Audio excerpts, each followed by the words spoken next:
사실 제가 한 15년 정도 강의를 했는데 하나님을 경외하는 삶이라는 주제는 처음 받았어요.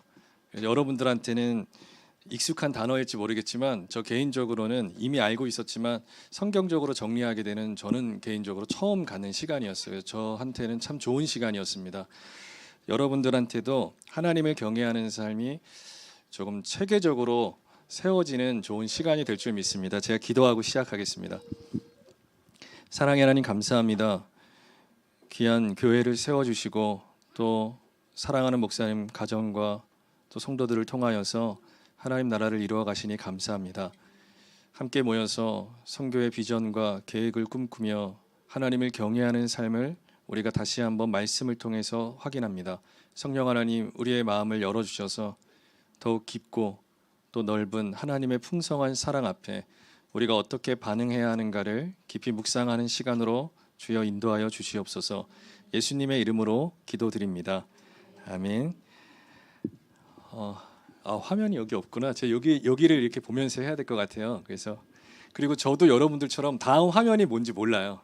그래서 원래는 여기에서 보고서 강의를 하는 겁니다. 원래 강의할 때는. 근데 이제 저도 몰라서 다음 화면이 저도 뭔지 몰라요. 보면서 같이 할게요. 먼저 제 소개를 잠깐 드리겠습니다. 제가 어떤 사람인지는 설명을 해야 될 것 같아서 저는 그냥 저희 교단 안에서만 계속 개혁주의 신학을 따르는 사람이고요. 의정부에서 목회를 하고 있습니다.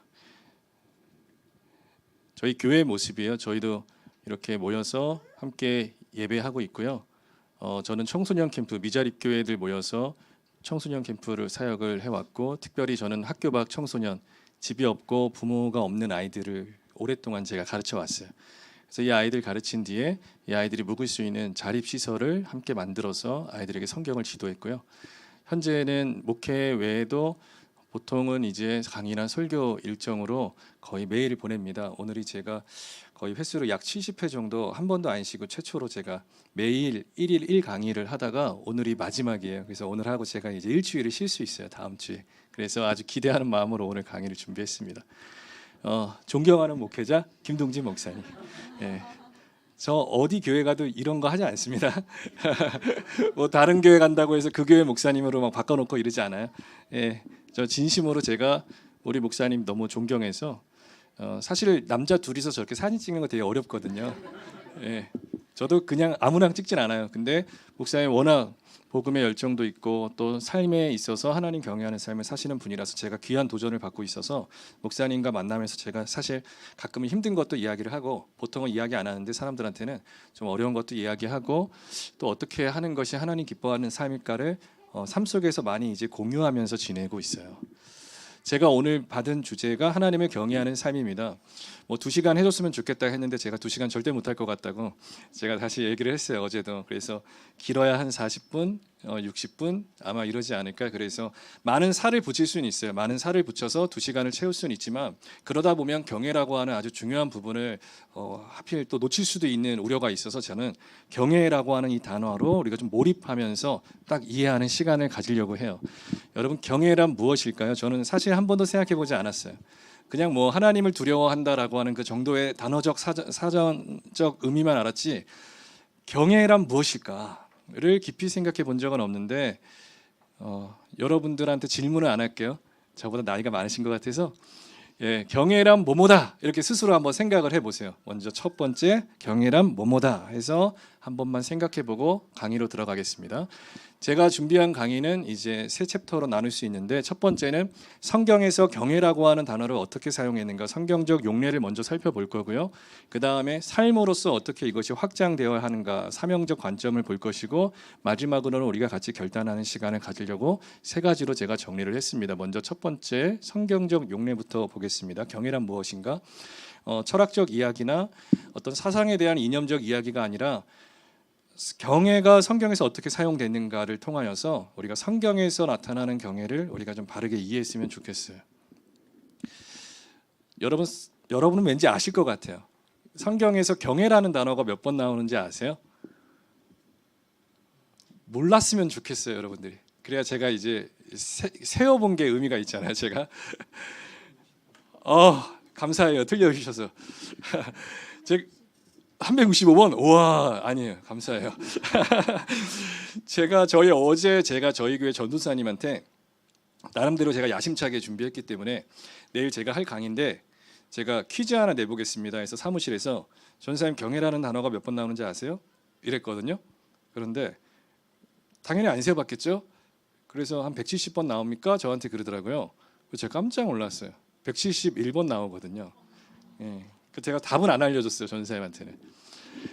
성경 전체에서 171번이 정확하게 나오더라고요. 제가 몇 차례 확인해 봤는데 171번 나오는데 그러면 구약과 신약에서 어디서 많이 나오는가? 또 흥미롭게도 보니까 구약에 훨씬 더 많이 나왔더라고요. 158번이나 구약에 나왔고 신약은 사실 그렇게 많이 나오진 않았어요. 13번 정도 경애라고 하는 단어가 나와요.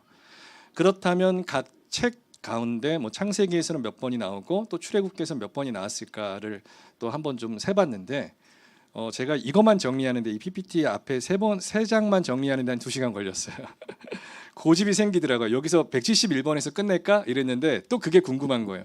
그러면 구약에서 어느 책에서 가장 많이 나왔을까요? 여러분 구약에서 어느 책에서 제일 경애라고 하는 단어가 많이 나왔을 것 같아요? 맞추시면 제가 어떻게 알았어요? 우리 아들? 예. 어떻게 알았지?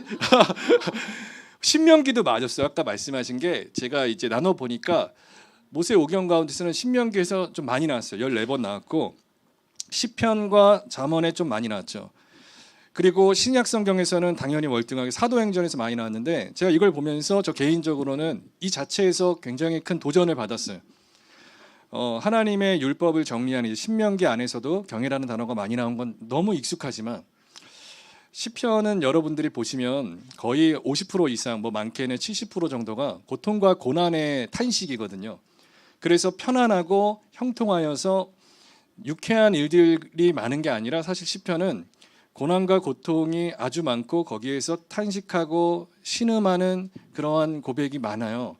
그런데 가장 어려운 때 또 가장 괴로울 때 개인적으로나 시대적으로나 국가적으로나 가장 힘들 때 가장 많이 역설적으로 많이 나온 단어가 경애였어요. 그리고 신약 성경으로 넘어가면 복음 전파 사역에 있어서 또 가장 많이 나오는 단어가 경애였더라고요. 저는 이것을 이제 이번에 처음 알게 됐어요. 그러면서 개인적으로는 우리 선교팀이 왜 하나님을 경외하는 삶이라고 하는 주제로 왜 강의를 해야 할까? 보통 저는 처음에 이해가 되진 않았거든요. 선교면은 어떻게 선교를 할 것인가? 선교나 교회의 역사나 복음의 역사를 설명할 줄 알았는데 경애라고 하는 것들을 경애라고 하는 주제를 왜 설명해야 할까 고민했는데 보니까 복음 전파에 있어서 사도행전에서 경애가 제일 많이 나왔어요. 이걸 이따 보시게 되면 선교 사역에 있어서 경애는 가장 중요한 키워드입니다. 성경에서 경애라는 단어에서 그러면 171번 중에서 제가 이런 거 자꾸 질문해서 죄송해요. 제가 이과생입니다. 제가 그래서 항상 이 숫자로 나누는 걸 좋아하는데 긍정이 많을까요? 부정이 많을까요? 경애하라가 많을까? 아니면 경애하지 않았다. 경애 왜 안 하냐? 그러니까 부정문이 많을까요? 아니면 긍정문이 많을까요? 뭐 한번 생각해 보세요. 예, 제가 이것도 좀 세봤어요. 그러니까 요 세 장 만드는데 2시간이 걸렸는데 여기에선 좀 포기하고 싶었어요. 여기까지 내가 세야 되나? 근데 그래도 죽기 전에 한번 세보면 평생 이것이 기억에 남을 것 같아서 세봤는데 경애하라는 긍정이 절대 다수입니다. 거의 아주 많아요. 그러니까 10구절 빼고 경애하라, 경애했다라고 하는 긍정의 표현으로 사용된 단어가 아주 많았고 경애하지 않은 사례, 경애하지 않았다라고 책망을 당하는 게 이제 10구절 정도 돼요. 그래서 제가 이것을 보면서도 경애라고 하는 단어가 아주 참 의미 있더라고요. 그리고 잘 아시다시피 구약 성경에 정말 많이 나오지만 경애라고 하는 단어가 나올 때는 언제나 여호와가 함께 나와요. 그러면 경애에 대한 대상은 오직 한 분이라는 것으로 이제 성경에 일관적으로 얘기하는 거예요. 사람에게 붙일 수 없는 창조주 하나님께만 붙일 수 있는 그 유일한 단어가 경애입니다. 그런데 경애하라라고 하는 긍정이 훨씬 많았고 경애하지 않았다라고 하는 구절이 조금 10구절 정도 적게 있어요. 그래서 저는 이제 첫 번째 챕터에서는 여러분들한테 그러면 경애하라라고 하는 그 각 사건들을 몇 가지를 제가 설명을 드리면서 경애가 이런 것이구나 몇 가지를 우리가 정리할 것이고 또 나아가서 경애하지 않았던 또 반대 사례가 무엇인가를 살펴보길 통하여서 경애하지 않는 행동은 무엇인가를 성경적으로 이제 보려고 해요. 첫 번째 제가 정리를 해드릴게요. 신지식을 기초로 한 전인격적인 순종을 성경은 경외라고 가르치고 있습니다. 신지식이란 하나님에 대한 지식입니다. 새로운 지식이 아니라 하나님에 대한 하나님을 아는 지식을 기초로 하여서 그 지식을 바탕으로 발생하게 되는 전인격적인 순종을 가리켜서 경외라고 성경에서 가르치고 있어요. 가장 먼저 경외라고 하는 단어가 성경에서 나올 때가 창세기 22장입니다. 첫 번째로 나올 때 창세기 22장은 잘 아실 거예요. 자기 아들을 이제 바치라라고 하는 하나님의 명령을 아브라함이 듣고서 순종하죠. 아침에 일찍 일어나잖아요. 일찍 일어나서 아들을 이제 번제물로 드리려고 다 준비물을 챙겨서 아들이랑 같이 가는 굉장히 좀 어떻게 보면 가슴 아픈 그러한 장면이 22장에 나타나요. 하나님의 약속에 따라 받았지만 아브라함의 개인의 입장에서는 정말 고생하고 오랜 기다림 끝에 받은 선물인데 하나님께서 도로 갖고 오라고 하니까 아브라함 입장에서는 하나님에 대한 지식이 이제 굉장히 이제 혼란스러웠을 거예요. 그럼에도 불구하고 결단하고 드리게 되거든요, 아브라함이. 근데 22장을 통해서 하나님께서 아브라함에게 확인하시는 게 경외입니다. 그래서 사자가 이르시되 그 아이에게 내 손을 대지 말라, 그에게 아무 일도 하지 말라, 내가 내 아들 내 독자까지도 내게 아끼지 아니하였으니 내가 이제야 내가 하나님을 경외하는 줄을 아노라, 이렇게 말씀을 하시죠. 이때는 아브라함의 어떤 입술의 고백만을 또 감정의 어떤 느낌만을 얘기한 게 아니라 실제적으로 그의 모든 하나님에 대한 지식과 그의 타는 목마름과 감정들도 함께 있었죠. 그리고 실제적인 행동이 있었어요. 의지의 결단으로 하나님께 내 사랑하는 독자지만 이것도 드려야겠다라고 하는 결단으로 전인격적인 순종으로 나아갈 때 하나님이 그걸 보시고 너가 나를 경외하는구나, 됐다라고 하세요. 그래서 경외는 흥미로운 거예요. 내가 이미 하나님을 알기 때문에 경외하는데 역설적으로 경외함을 통해서 다시금 하나님에 대한 지식이 확장됩니다. 여러분, 아브라함은 본래 우상을 만드는 집안에서 자라난 거 아시죠? 아버지 데라가 우상을 만드는 일을 했어요. 고대 근동 사회에서는 거의 100% 아버지의 직업이 아들의 직업입니다. 그래서 아브라함도 자라나는 동안에 아버지가 했던 일을 익숙하게 해왔을 것이고 하나님이 불러주지 않으면 죽는 날까지 당연히 그 일을 해야 하는 사람이었어요. 아브라함이 그 일을 통하여서 아브라함에게 있었던 하나의 지식이 있어요. 왜곡된 신지식이 있었죠. 우상들에 대한 지식이 그에게 있었어요. 그래서 잡다한 신들의 이야기와 사례들을 아브라함이 이미 알고 있었던 상황입니다. 거기서 하나님의 음성이 들리고 부르심을 받을 때 아브라함은 나아갈 수 있었는데 여기에서는 은혜의 부르심으로 끌려서 가는 긍정도 있지만 한편으로는 아브라함이 아직 하나님에 대해서 온전한 지식을 가지지 않는 희비한 상태였다는 걸 알 수 있어요. 그래서 신적인 존재에 대한 원래 그 관계성은 항상 익숙하게 가지고 있었던 사람이기 때문에 갈 수 있었어요. 그래서 여러 신들 중에 이 나를 부르신 하나님이 하나의 신이지 않을까라고 하는 희미한 신지식이 있었단 말이에요. 그래서 하나님께서 12장에 약속의 땅으로 가라라고 부르시잖아요. 불렀을 때 아브라함이 즉각 갑니다. 즉각 가는데 가는 건 괜찮았어요. 근데 우리는 가는 거에만 관심 있잖아요. 갔다, 그래서 믿음이 좋다. 근데 아브라함의 상황에 보면 가서 도착했는데 그 땅에 기근이 들었다. 12장 10절 정도의 그런 표현이 나와요. 갔는데 그 땅에 기근이 들었어요. 이때 아브라함이 가지고 있었던 신지식, 어떻게 하나님이 이럴 수 있지? 나를 부르신 신이 어떻게 기근을 만들 수 있지? 그가 불러서 간 땅에 어떻게 풍요가 아닌 기근이 있을 수 있지라고 하는 그 혼란스러움이 그에게 생겨요. 그래서 어떻게 하냐? 즉시 밑으로 내려갑니다. 하나님이 내려가라고 한 게 아니라 즉시 밑에 애굽으로 내려가요. 그때 일어난 사건이 이제 아내한테 누이라고 속여라 라고 하는 걸 나왔잖아요. 그러니까 얼마나 이 믿음이 있는 것처럼 보이지만 또 동시에 굉장히 제한된 믿음을 아브라함이 갖고 있어요. 그런데 아브라함이 그 상황 가운데 속였잖아요. 속여가지고 결국 애굽의 바로가 아브라함의 아내 사라를 보고 자기 왕궁으로 이제 들이게 됩니다. 그리고 동침을 하려고 할 때 또 주의 천사가 막으시죠.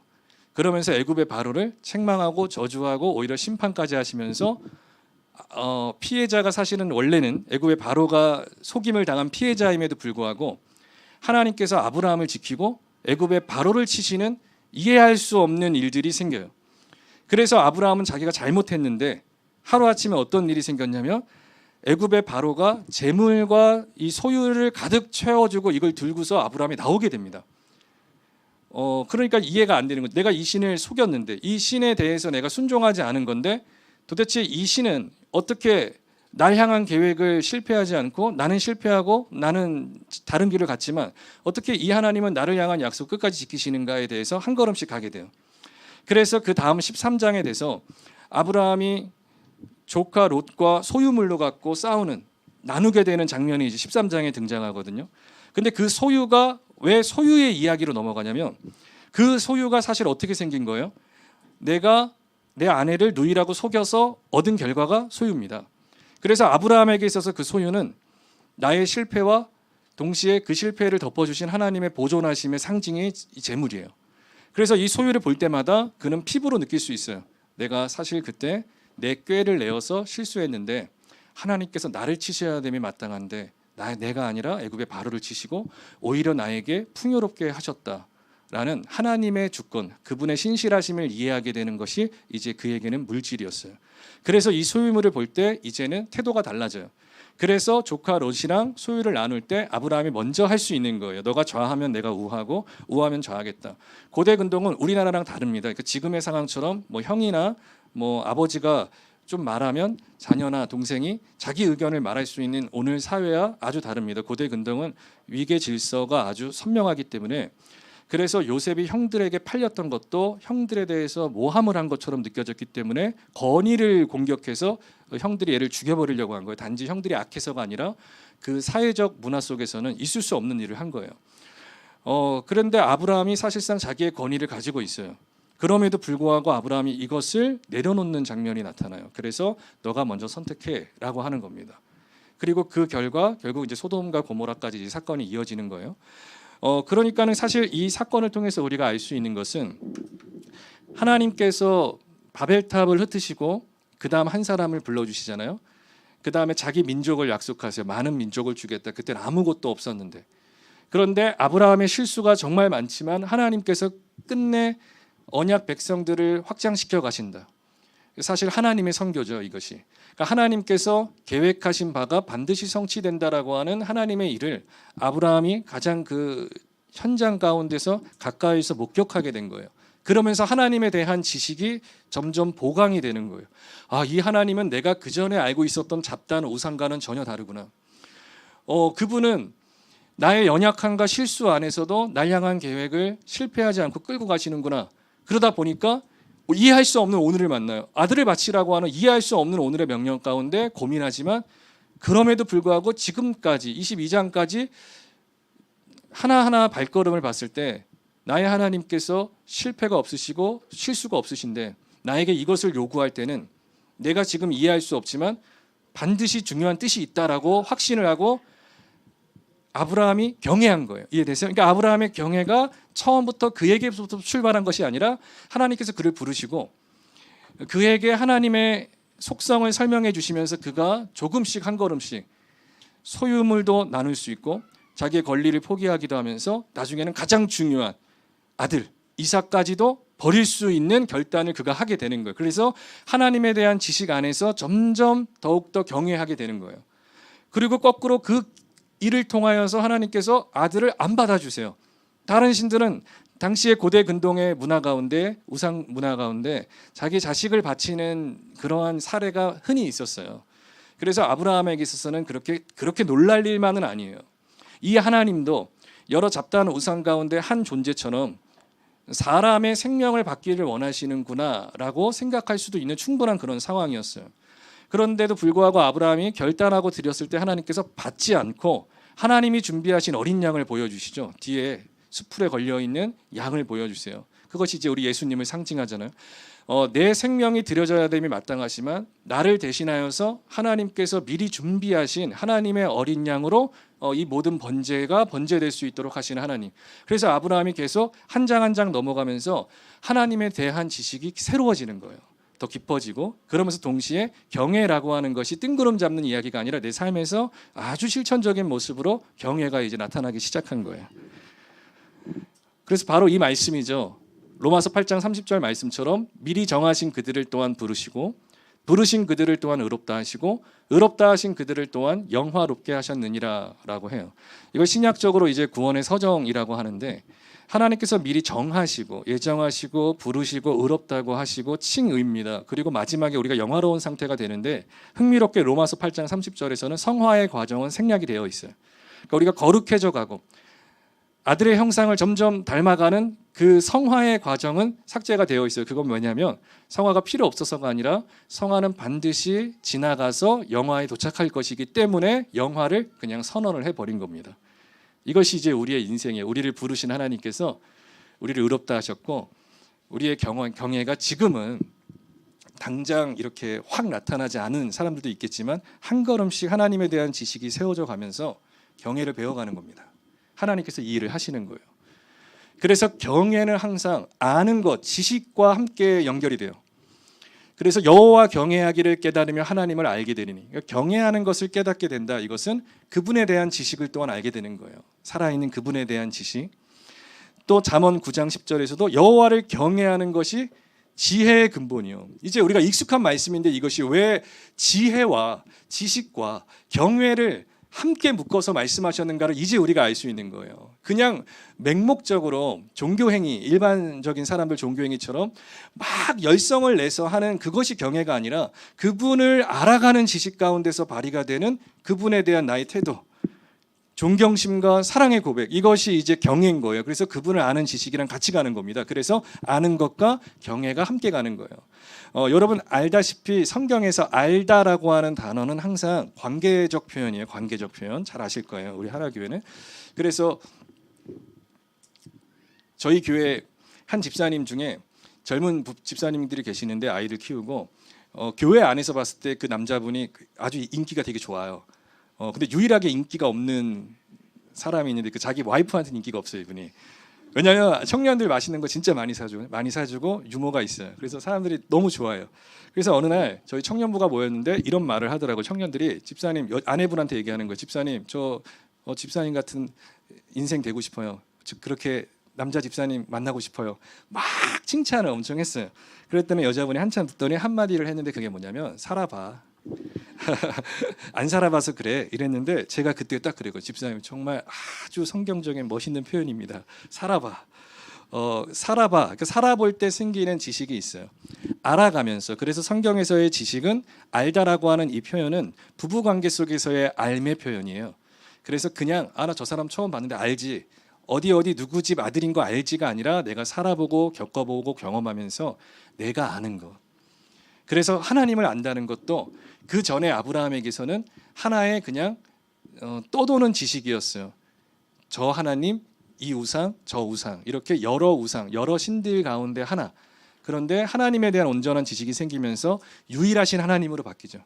나머지 우상은 다 가짜였고 하나님만이 참 하나님이시구나라고 하는 그 관계 속에서 지식이 확장되어 가요. 그래서 점점 경외도 깊어지는 겁니다.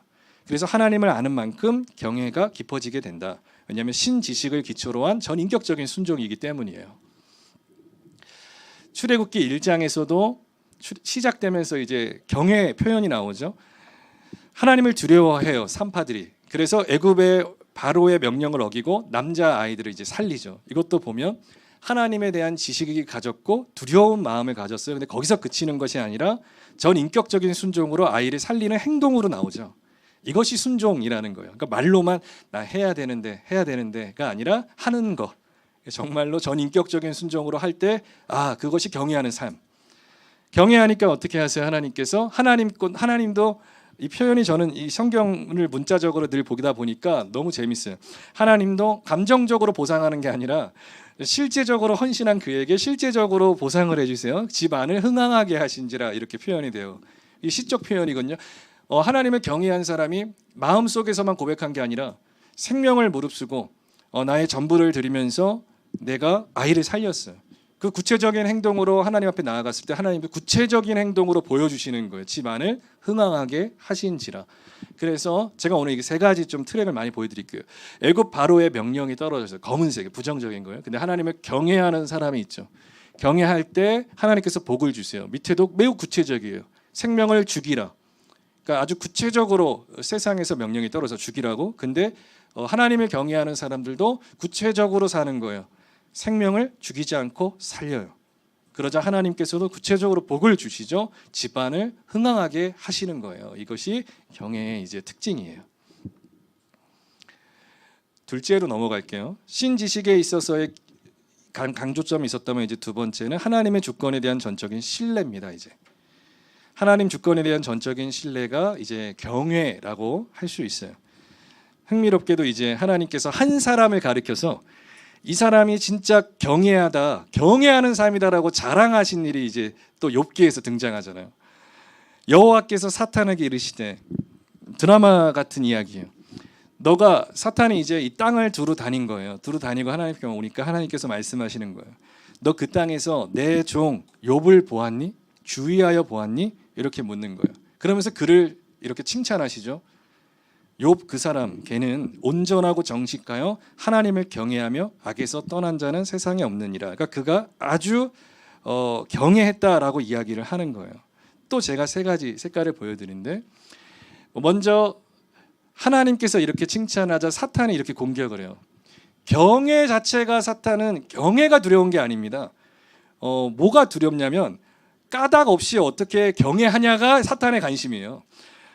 그러니까 모습만 보면 누군가는 하나님 진짜 경외하는 것 같은 사람이 있을 수 있어요. 뭐 엄청 기도하시고 교회에 엄청 열심히 헌신하시고 이런저런 일들을 하는데, 사탄의 관심은 그가 표면적으로 나타나는 경외이기보다 더 사탄의 관심은 까닭이 있겠지라는 거예요. 그러니까 저렇게 경외하는 모습을 하는 까닭이 있겠지, 그것이 별로 자기 유익을 구하기 때문에 하는 거 아니겠냐, 바로 이 얘기를 하는 거예요, 사탄이. 그래서 그가 까닭 없이 어떻게 이렇게 합니까? 이유가 있겠죠.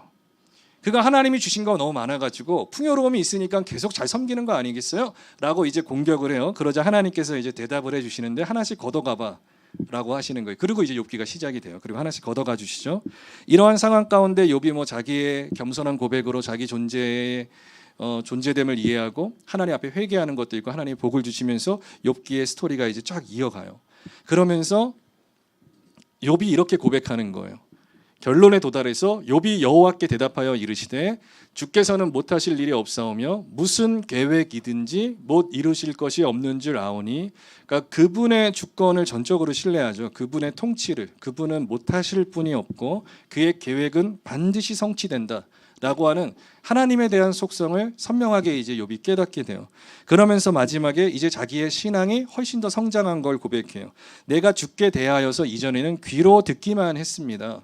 내가 가지고 있었던 신앙이 그전에는 귀로 들었던 신앙에 불과했지만 이제는 눈으로 주를 봅니다. 그러니까 더 살아있는 구체적인 신앙으로 내가 하나님 앞에 한 걸음 더 서게 되었습니다라고 하는 고백을 이제 하는 겁니다. 하나님 주권에 대한 전적인 신뢰예요.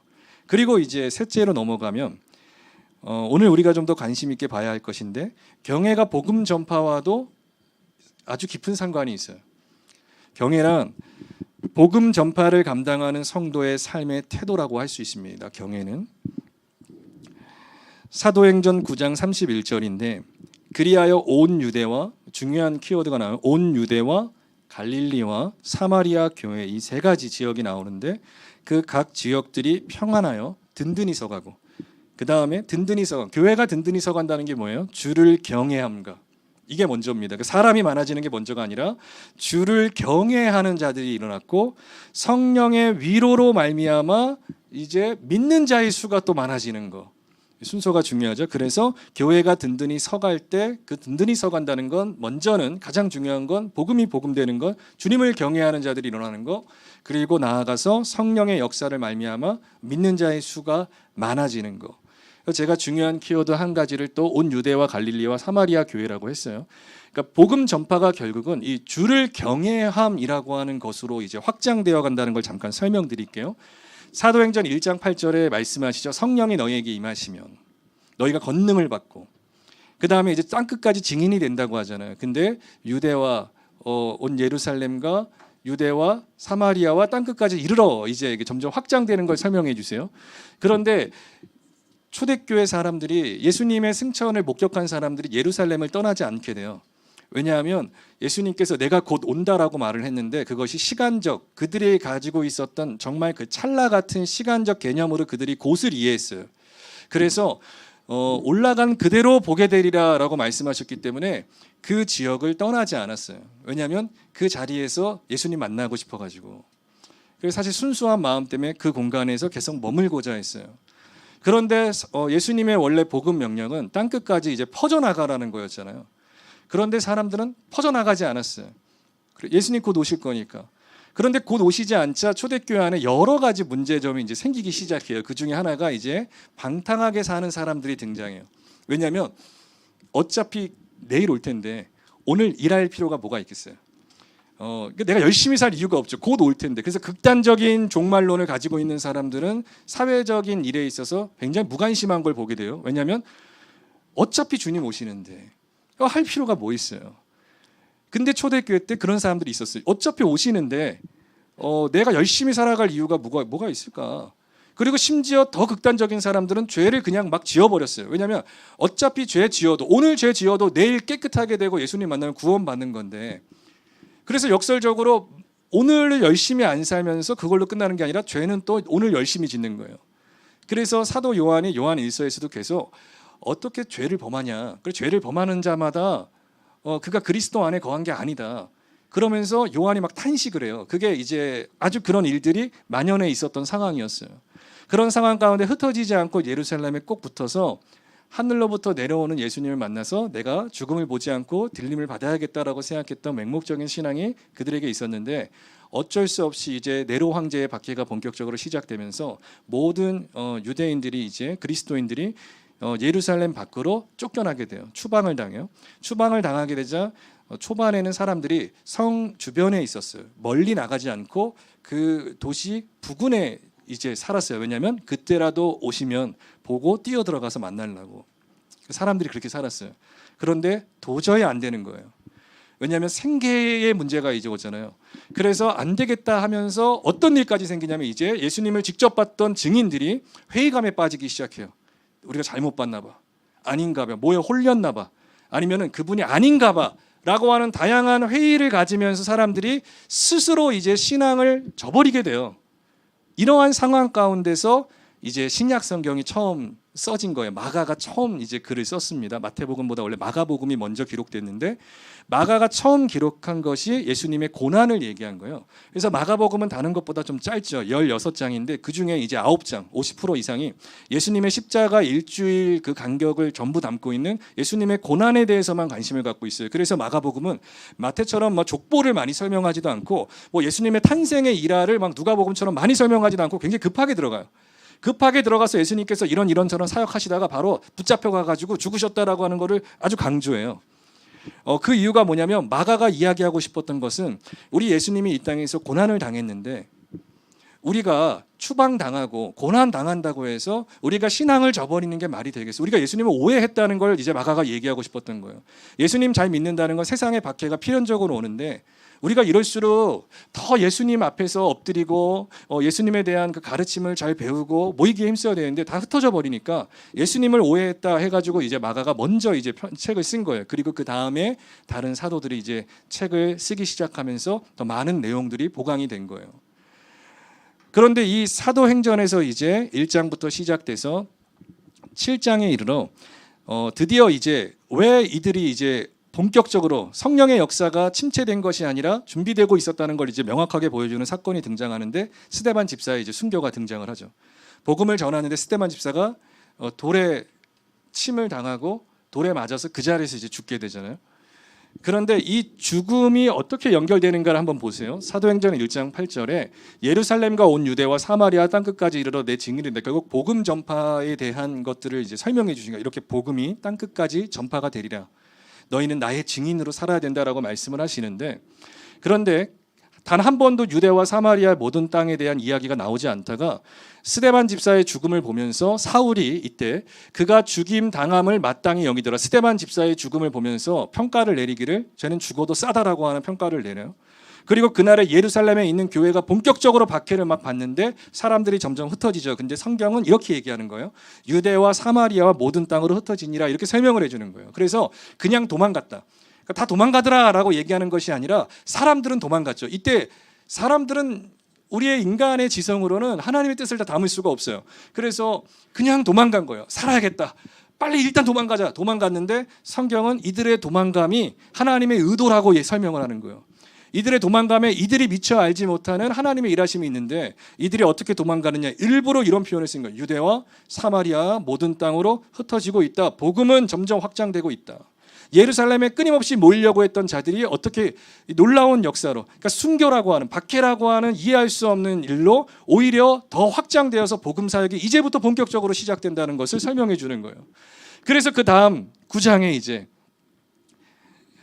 바울이, 이제 사울이었죠, 그 전에 이름이. 그러니까 사도 바울이 회심하고 주님 만나고 회심한 뒤에 교회들이 갖게 되는 변화가 이제 생겨나기 시작하는 거예요.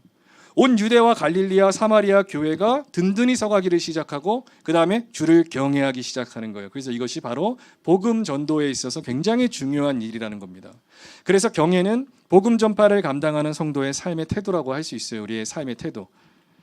그래서 정리하면 성경에서 말하는 경외를 제가 이제 구체적으로 세 가지로만 정리를 했는데, 첫째가 신지식을 기초로 한 전인격적인 순종, 둘째가 하나님의 주권에 대한 전적인 신뢰, 셋째가 복음 전파를 감당하는 성도의 삶의 태도라고 할 수 있어요. 성경 안에서 보니까.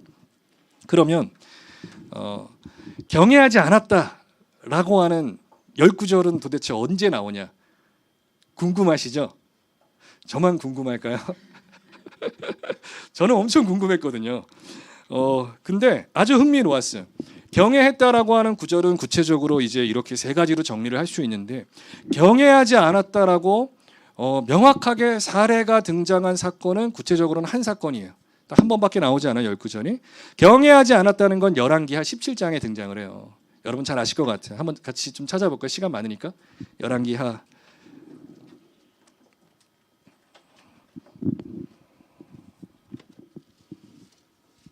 열왕기하 17장 구약성경이고요.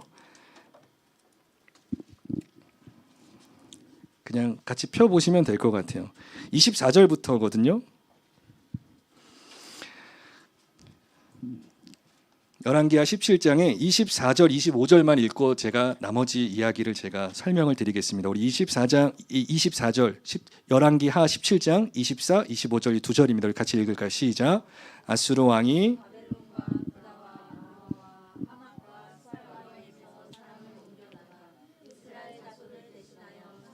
여러 성읍에 두매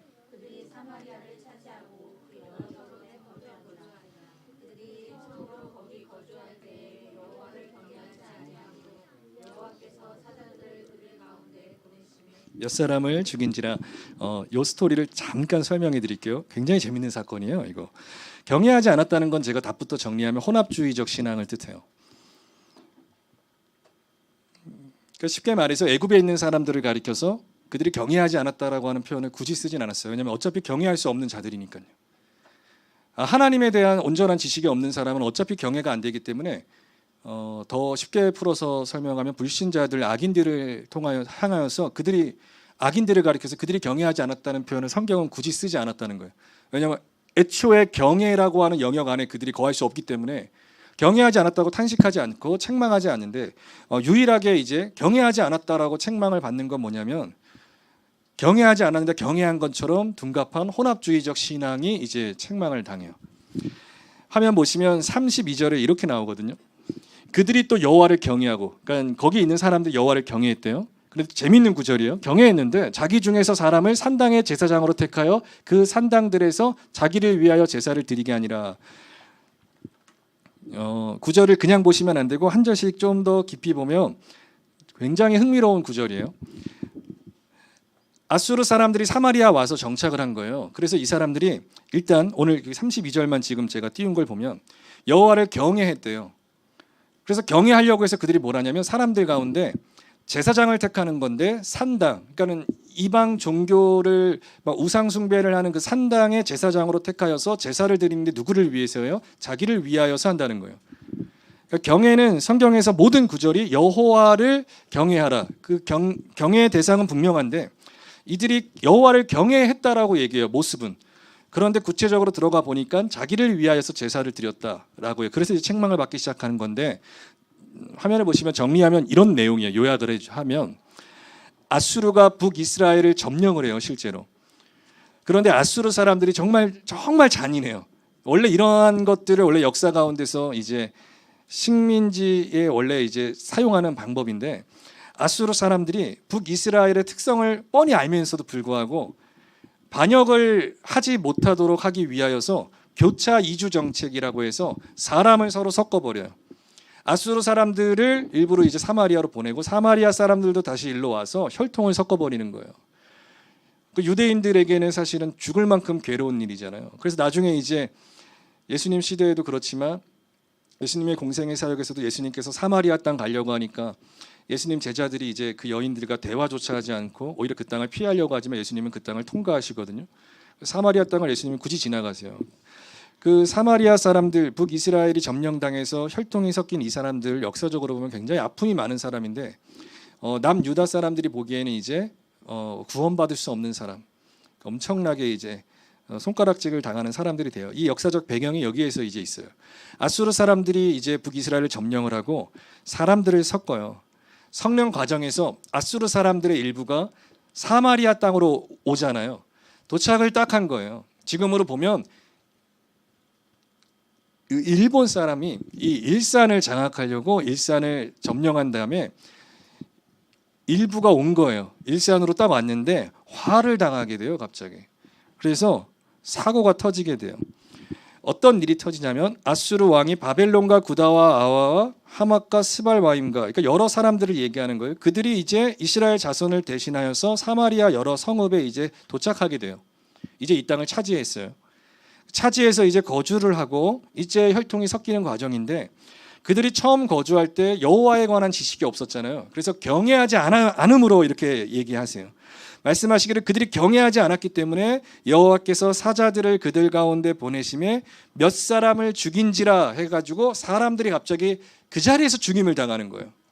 죽임을 딱 당하게 되니까 이들이 갖게 되는 그 고대 근동의 이방 문화에 있는 이 땅의 신이 노했구나 이렇게 생각한 거예요. 쉽게 말해서 이 땅의 신이 우리에게 분노를 해가지고 우리가 이런 일을 당했구나 해가지고 어떠한 행동을 하려고 하냐면 이 땅을 잘 섬겨보자.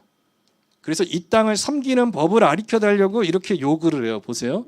그러므로 어떤 사람이 아수르 왕에게 말하여 이르되 사르곤 2세거든요. 당시의 역사적으로는 이 왕에게 청원을 하는데 뭐라고 청원을 하냐면 왕께서 사마리아 여러 성읍에 옮겨서 거주하게 하신 민족들이 그 땅의 신의 법을 알지 못하므로 그 땅이 각 영역과 땅마다 그 신이 있다고 믿었어요. 그 일본이 사실 그런 게 되게 많은 거 아시죠? 선교하기 진짜 어려운 나라 중에 하나가 일본인데 그 영역마다 우상이 있어요. 그러니까 그거에 대해서는 물질이면 물질, 건강이면 건강.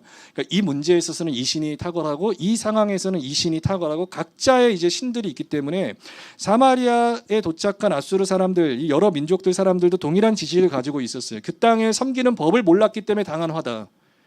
이 말은 역설적으로 이 땅을 잘 섬길 수 있는 그 땅의 신을 우리가 예배할 수 있는 그러한 법을 우리가 배워야 할 텐데 그러니까 제사장 한 사람 보내달라고 얘기하는 거예요. 그래서 그들이 어떻게 해요? 사람을 택하죠. 그래서 산당 너 저기에서 너 제사 좀 드려 해서 제사장을 택하여 그리고 제사를 드리는 신용을 해요. 그런데 뭐라고 얘기해요? 자기를 위하여서 제사를 드리게 하니라 이렇게 성경이 말하죠. 경외의 모습은 있어요. 겉으로 보면 경외했죠. 그런데 실제로는 경외하지 않았다는 거예요. 이걸 어떻게 좀 설명해 드릴 수 있을까 쉽지 않지만 저희 어머니가 요양보호사 일을 하거든요. 근데 이런 말씀을 한번 하신 적이 있어요. 요양원에 있으면 굉장히 자주 찾아오는 사람들 있잖아요. 부모님을 죽음을 앞둔 이제 할아버지를 자주 찾아오는 사람들 가운데 다수가 유산에 대한 욕심이 있어 찾아온다는 거예요. 그래서 어떤 사람들의 경우에는 이제 뭐 아들과 며느리 뭐 그러면 또 딸과 사위 막 하루에도 몇 번씩 막 교차로 와가지고 아버지 마음을 막 풀어드리는 거예요. 그러면서 그거 내가 갖고 오려고 이런 일을 하는 거예요. 근데 이런 일이 실제로 많다는 거예요. 그러니까 저희 어머니 말씀의 결론은 나는 유산이 없기 때문에 너희가 평안하지 않냐 이 말씀을 하고 싶었던 것 같아요. 식사하면서. 그래서 결론은 그거였지만 제가 그 이야기 들으면서 겉으로 보면은 정말 이런 효자가 없고 이런 효자가 없는데 들어가 보면 자기를 위하여서 부모를 잘 섬기는 사람도 있을 수 있겠구나. 이것이 열왕기하 17장의 동일한 모습이에요. 겉으로 보면 화를 당하니까 이 땅 섬기는 법 좀 가르쳐 달라고. 그러니까 신앙의 열정이 있어 보이잖아요. 막 배우려고. 그리고 내가 모르니까 그 신학교에서 한 명 파송해 달라고. 그러니까 보이는 모습은 말씀에 대한 갈급함이 아주 많은데 들어가 보니까 모든 게 자기를 위한 일이래요. 그러면 경외했죠. 그래서 17장에 반복적으로 나오는 게 그들이 여호와를 경외했대요. 그런데 또 경외를 안 했대요. 이게 재밌는 말씀을 두 가지를 해요. 왜냐하면 33절의 다음에 보니까 그들이 여호와도 경외하고, 그리고 어디서부터 옮겨왔든지 그 민족의 풍속대로 자기의 신들도 섬겼더라, 이렇게 얘기하는 거예요. 혼합주의적 신앙을 비판하는 거예요. 여호와도 경외했죠. 열심히 했어요. 그런데 자기의 신들도 그대로 섬기고 있다는 거예요. 버리지 않고. 그러니까 경외했다라고 얘기하고, 그런데 같이 섬겼다. 그래서 이거에 대한 최종적 결론이 다음 절에 이제 뭐라고 나오냐면, 그래서 그들이 여호와를 경외하지 아니하며라고 다음 절에 이제 평가가 내려지는 거예요. 말씀으로. 그 앞에는 그들이 경외하려고 이렇게도 했고 또 경외도 했고 동시에 자기의 신들도 섬겼다라고 하는데 34절로 딱 도착해서 그들이 이전의 풍속대로 다 행하여서 결론적으로 여호와를 경외하지 않았다라고 이야기하는 거예요. 그러니까 여러분 굉장히 두렵지 않으세요? 여호와를 경외한다는 게, 저도 이거 준비하면서 내 안에 있는 혼합주의적 신앙이 있을 때 하나님께서 경외했다 너가, 그런데 경외하지 않았다 라고 말씀하실 수도 있다는 두려운 마음으로 제가 제 자신을 좀 돌아보게 되는데, 여러분들도 여러분들 자신을 돌아보았으면 좋겠어요. 그래서 정리하면 우리가 경외를 이렇게 정리할 수 있겠죠. 하나님의 택하심을 받은 신자, 은혜 받은 자들이 하나님을 온전하게 인식하게 됨으로써 그분에 대한 지식 안에서 발휘되는 사랑과 존경의 태도. 그래서 이 사랑으로 초대돼야 가질 수 있는 거, 경외는. 은혜의 부르심에 힘입어서 하나님에 대한 온전한 지식을 갖게 될 때 그 안에서 그분 앞에 서게 될 때 가질 수밖에 없는 나의 마음, 사랑하게 되고 그분을 존경케 하고 그분 앞에 엎드려서 경배하게 되는 모든 나의 삶의 태도를 가리켜서 경외라고 할 수 있습니다. 이어서 좀 더 갈게요. 하나님을 경외하는 삶입니다.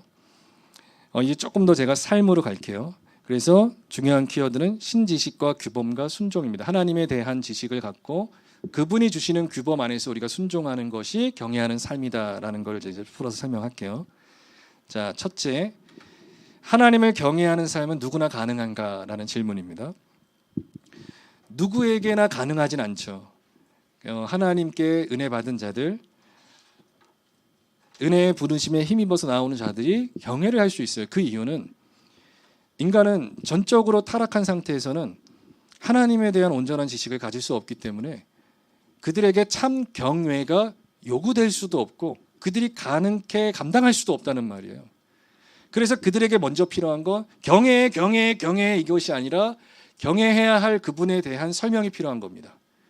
우리가 복음 전도할 때도 그걸 통하여서 결국 이들이 성령의 은혜 가운데 조명하신 가운데 복음의 진리를 깨닫고 내가 정말 경외해야 할 분이 저분이구나 라고 이제 알게 되는 거, 이것이 복음 전도인데, 자, 로마서 3장 10절부터 18절의 말씀에 의인은 없다, 하나도 없다, 깨닫는 자도 없고 다 치우쳐서 무익하게 되고 선을 행하는 자도 없다라고 이렇게 절망을 선언해 주시면서 그 끝에 경외함이 없다라고 얘기해 주세요.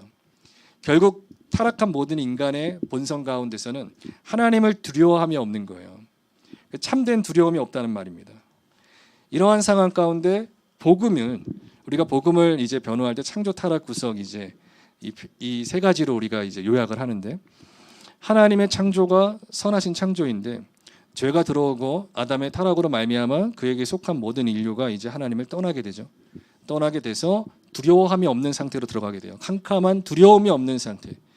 그래서 모든 것이 하나님에 대한 두려움이 아니라 내 자신의 유익을 위해서 살게 되는, 그러니까 자기를 섬기는 것, 이것으로 이제 가는 상황 가운데 하나님께서 당신의 언약 백성들을 구속해 주시죠. 그래서 그들이 구속됐다는 건 동시에 경외할 수 있는 자로 세워졌다라고 하는 말일 수도 있죠. 그래서 제가 이제 복음을 설명해 드린 거예요. 이러한 관점으로 우리가 어느 지역, 이번에는 또 일본에 가서 여러분들이 그 민족의 사람들을 볼 때 이러한 상태로 이해할 수 있을 거예요. 이들이 경외할 수 없는 상태 가운데 있구나. 하나님 복음을 통하여서 이들이 경외하는 자로 초대되길 원해요 라는 마음으로 이제 복음을 전하는 거죠. 하나님을 경외하는 삶으로 부르신 겁니다. 그래서 구원은 그냥 천국행 티켓을 받은 것 정도가 아니에요. 제가 얼마 전에 운전하다가 사거리 신호등에 섰는데 그 앞에 차에, 우리 성도분들 중에 그런 분 없으시길 바라는데 그 스티커가 하나 붙어 있더라고요. 뭐라고 붙어 있었냐면 그 앞에 있는 자동차 뒤에 후면 유리에 아주 큰 스티커가 있었는데 천국은 공짜입니다라는 게 있었어요. 그러니까 무슨 의도인지는 우리가 충분히 알 수 있죠. 그래, 공짜다, 누구나 갈 수 있다라고 하는 말을 하고 싶었던 것 같아요. 근데 제가 그걸 보면서 혼잣말로 했던 게 공짜 아닌데 예수님께서 값을 치르셨는데, 그러니까 우리의 입장에선 공짜처럼 느껴지죠. 그러나 값을 지불한 거예요. 여러분, 공짜가 어디 있어요? 값을 다 지불해 주셨죠. 하나님이 지불해 주셨고 우리의 것으로 인정해 주신 거지. 뭐 아무것도 없이 그냥 주머니에 손 넣고 와가지고 어느 가게 와가지고 다 있잖아요. 와가지고 막 빵집에 가서 빵 막 다 갖고 가요. 다 내 거예요. 막 갖고 가. 그 철이 없는 거죠. 뒤에 가면 다 아버지가 계산한 거예요. 근데 철이 없어. 다 나는 공짜야. 나는 다 뭐든지 쉽게 얻었네라고 생각하는 거예요. 그러면 그렇게 철없는 아들이 한번 지나가면 아버지가 뒤에서 얼마예요? 제가 계산할게요. 이렇게 하는 거예요. 그러니까 철이 든다는 건 그분이 치르신 값을 아는 거예요. 그래서 내가 하고 싶은 대로 내가 다 얻었고 내가 다 유익을 얻었고 이러한 차원에서 이제 생각이 바뀌어서 내가 하지 못하는 일을 그분께서 해주셨구나. 이것에 변화가 생기는 겁니다. 그래서 언약이라고 하는 걸 꼭 아셔야 돼요. 성경은 언약적인 관점으로 봐야 되는데 왜 우리를 굳이 그냥 없던 일로, 그러니까 죄를 없던 일로 하시고 취소하시고 바로 구원해 주실 수도 있었지만 반드시 그 언약 안에서 값을 치러주시고 그리고 우리에게 치러주신 다음에 그냥 데리고 온 게 아니라 믿음을 수단으로 요구하시죠. 믿으라고 해요. 주 예수를 믿으라고 한단 말이에요. 그게 언약이에요. 그러니까 믿으라고. 믿을 수 없는 자들이죠. 원래는 모두가 치우쳐서 믿을 수 없는 자들인데 믿으라고 하는 거예요. 그 믿음은 수단이에요. 그 믿음을 통하여서 믿는 자가 구원을 얻어요. 그런데 또 에베소 2장에 가면 그 믿음이 하나님의 선물이래요. 그러니까 이해할 수 없는, 그러니까 우리가 일어나는 이 표면적인 일 가운데 이해할 수 없는 하나님의 일을 성경이 계속 설명해내고 있어요. 그래서 주 예수 믿으라고 말해야 되는 게 맞아요. 어떤 사람들은 또 극단적으로 복음 전할 때 예수 믿으라고 말하지 말아라. 믿을 사람 믿게 된다. 또 이렇게 극단적으로 가요. 이건 언약을 이해하지 못하는 거예요. 언약적 관점을 이해한다면 우리는 당당하게 주 예수를 믿으라고 선포할 수 있어요. 그런데 믿죠. 그때 우리는 이 원리를 알기 때문에 뒤돌아서 뭐라고 얘기해요? 하나님의 은혜입니다. 우리 일산하나교회 표 있잖아요. 하나님이 하셨습니다. 우리 김동진 목사의 완전 대표 표 있어요. 하나님이 하셨습니다. 이래요. 하나님이 하셨습니다. 그게 뭐예요? 우리 보고 아무것도 하지 말라는 거예요? 아니요. 우리는 누구보다 수고하죠. 바울의 고백처럼. 심고 뿌리고 물 주고 수고하죠. 그러나 다 내가 한 것이 아니라 하나님의 은혜로다라고 고백할 수 있는 건 그분의 그 신실하심을 알기 때문에 나는 씨앗을 뿌리죠. 뿌리지만 고백할 수밖에 없는 거예요. 그분이 하게 하셨다고. 이 원리를 이제 깨달아가는 거예요. 이것이 언약입니다. 그래서 하나님께서 언약을 성취해 주시기 위해서 예수 그리스도를 이 땅에 보내주시고 인간의 모습으로, 왜? 인간이 죄를 졌기 때문에 인간의 모습으로 온 거예요. 근데 인간이 다 해결할 수는 없죠. 왜? 인간은 무능하니까, 능력이 없기 때문에. 그래서 유일하게 능력 있으신 하나님께서 동시에 하나님이시자 하나님이 대신 행하시면 안 되는 하나님이시자 인간이 되셔야 했던 이유가 필연적인 거예요. 언약을 지키기 위해서. 그래서 하나님이시자 인간이신 예수님께서 이 땅에 오셔서 우리의 죄를 다 짊어지시고 십자가에서 죽으신 거예요. 죽으시고 그의 부활과 승천의 사역 이후에 성령이 도래하게 되고 성령을 받은 자들이 이제 조명하심을 받아서 그의 도우심에 힘입어서 이제 복음을 받아들이게 되죠. 또 그의 도우심에 힘입어서 복음을 막 전하게 되고, 그래서 하나님의 놀라운 역사 가운데 우리의 행위가 함께 수반되는 놀라운 역사, 이게 복음 사역이에요. 그래서 하나님께서 이 언약의 백성들을 불러내신 뒤에 이제 규범이라고 쉬운 단어로 이제 하나님의 말씀, 법률을 이제 주세요.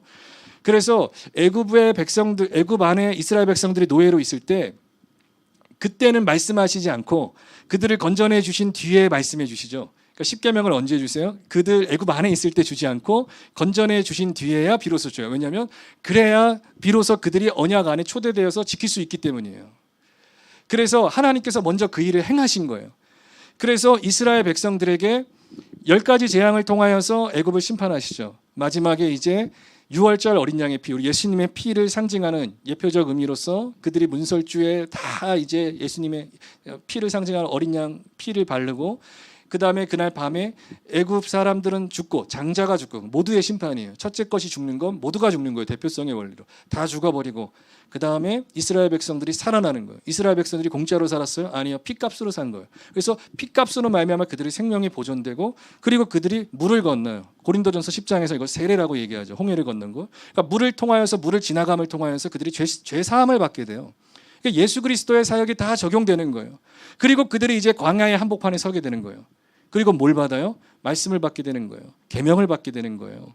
그래서 그 계명을 통하여서 언약 백성으로서의 삶을 살라는 요구를 받는 겁니다. 그렇기 때문에 이러한 원리에서 볼 때 십계명이 우리가 오늘날 옛날 걸 왜 자꾸 십계명을 왜 읽고 배우고 왜 그렇게 살아야 되냐, 하나님 사랑, 이웃 사랑 뭐가 그렇게 중요하냐라고 얘기하는데, 이 언약의 원리를 알 때 굉장히 소중하다는 걸 알 수 있어요. 굉장히 중요한 겁니다.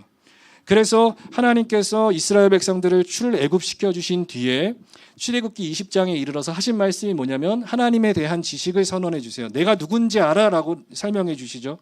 그게 뭐냐면, 나는 너를 애굽 땅 그 종되었던 집에서 인도하여 낸 너의 하나님 여호와다.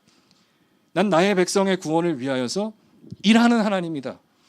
나는 결단코 내 백성을 포기하지 않는다. 라는 하나님의 그 속성을 설명해 주세요. 나 이런 하나님이야. 근데 그 하나님에 대한 지식을 설명해 주실 때 그걸로 끝이지 않아. 나 이런 하나님이야, 알겠지? 알아? 네, 끝. 이게 아니에요. 나 이런 하나님이야. 거기서 끝나지 않아요. 그 신지식을 통하여서 하나님께서 법률 수요자로서 자기를 계시하신 다음에 계명을 주세요. 규범으로서. 그렇기 때문에 이것이 옳아라고 하는 규범을 주세요. 기준을 주시는 거예요. 그 다음에 자기의 백성이 항상 언약에 순종할 수 있도록 요구하시는 겁니다. 이렇게 볼 때 하나님 앞에서의 받은 계명이 무거운 계명이 아니라, 우리는 예수 그리스도의 은혜로 말미암아 구속함을 받았기 때문에 이 계명은 사실 무거운 것처럼 느껴질 때가 있지만 동시에 가벼운 거죠. 그리스도께서 행하신 일 위에 서 있기 때문에. 그래서 사랑하는 자들아, 너희가 말과 혀로만 하지 말고 너희가 정말로 살아있는 삶으로서 형제를 사랑하라고 요청하는 건 무거운 계명이 아니라, 너희가 위대한 사랑을 받은 자이기 때문에 이러한 삶에서 계명을 행하는 삶으로 살아야 한다라고 그래서 이야기를 하신 거예요. 그래서 하나님을 경외하는 삶이란 또 동시에 이렇게 정의할 수 있어요. 하나님께서 세상에 대하여서 생각하시고 알고 계시는 바에 따라서 우리도 동일하게 생각하는 거. 하나님의 생각대로, 왜냐하면 그분의 규범에 따라서 생각하는 거예요. 그게 경외예요. 그래서 그분이 옳다고 한 것을 옳다고 얘기하고, 그분이 옳지 않다고 말한 걸 옳지 않다고 말하고 생각하고 아는 것, 이것이 경외하는 삶이라고 말할 수 있어요.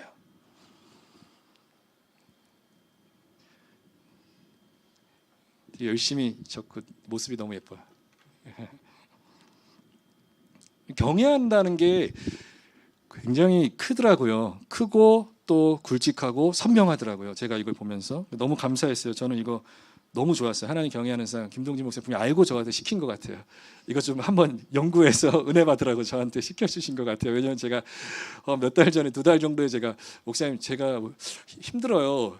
요새 힘들어요. 지쳐요. 이랬거든요. 그러니까 지쳐요? 그러더니 갑자기 저희 교회에서 강의 한번 해줄래요? 네. 하나님을 경외하는 삶이요. 이러는 거예요. 그래서 이거 나 들으라고 하는 소리 같다. 아마 그러신 것 같아요. 제가 봤을 때는 목사님이 강의하실 수 있지만 저 좋으라고 한 것 같은데, 하나님을 경외하는 삶이라고 하는 게 결국은 그렇기 때문에 삶의 모든 영역으로 퍼져 나갈 수밖에 없다. 그분이 모든 영역을 통치하기 때문에, 그래서 모든 영역으로 퍼져 나가는 게 마땅하다는 걸 이제 제가 설명한 거예요. 두 번째로 좀 질문을 넘어갈게요. 구원은 은혜죠. 근데 왜 하나님을 경외하는 행함을 요구하시는가? 이제 여러분들은 궁금하지 않겠지만 저는 이제 궁금한 마음으로 질문을 던져봤어요. 구원은 은혜면 경외할 수 없는 자가 하나님의 은혜로 구원받았으면 그걸로 끝나면 되지, 왜 경외하는 삶을 매 순간 요구하실까? 그분은 이제 이 질문을 제가 이제 던진 거예요. 왜 하나님은 하나님을 경외하는 삶을 우리에게 매 순간 그렇게 요구하시는가? 왜냐하면 그 은혜의 부르심 자체가 경외하는 삶으로의 초대이기 때문이에요.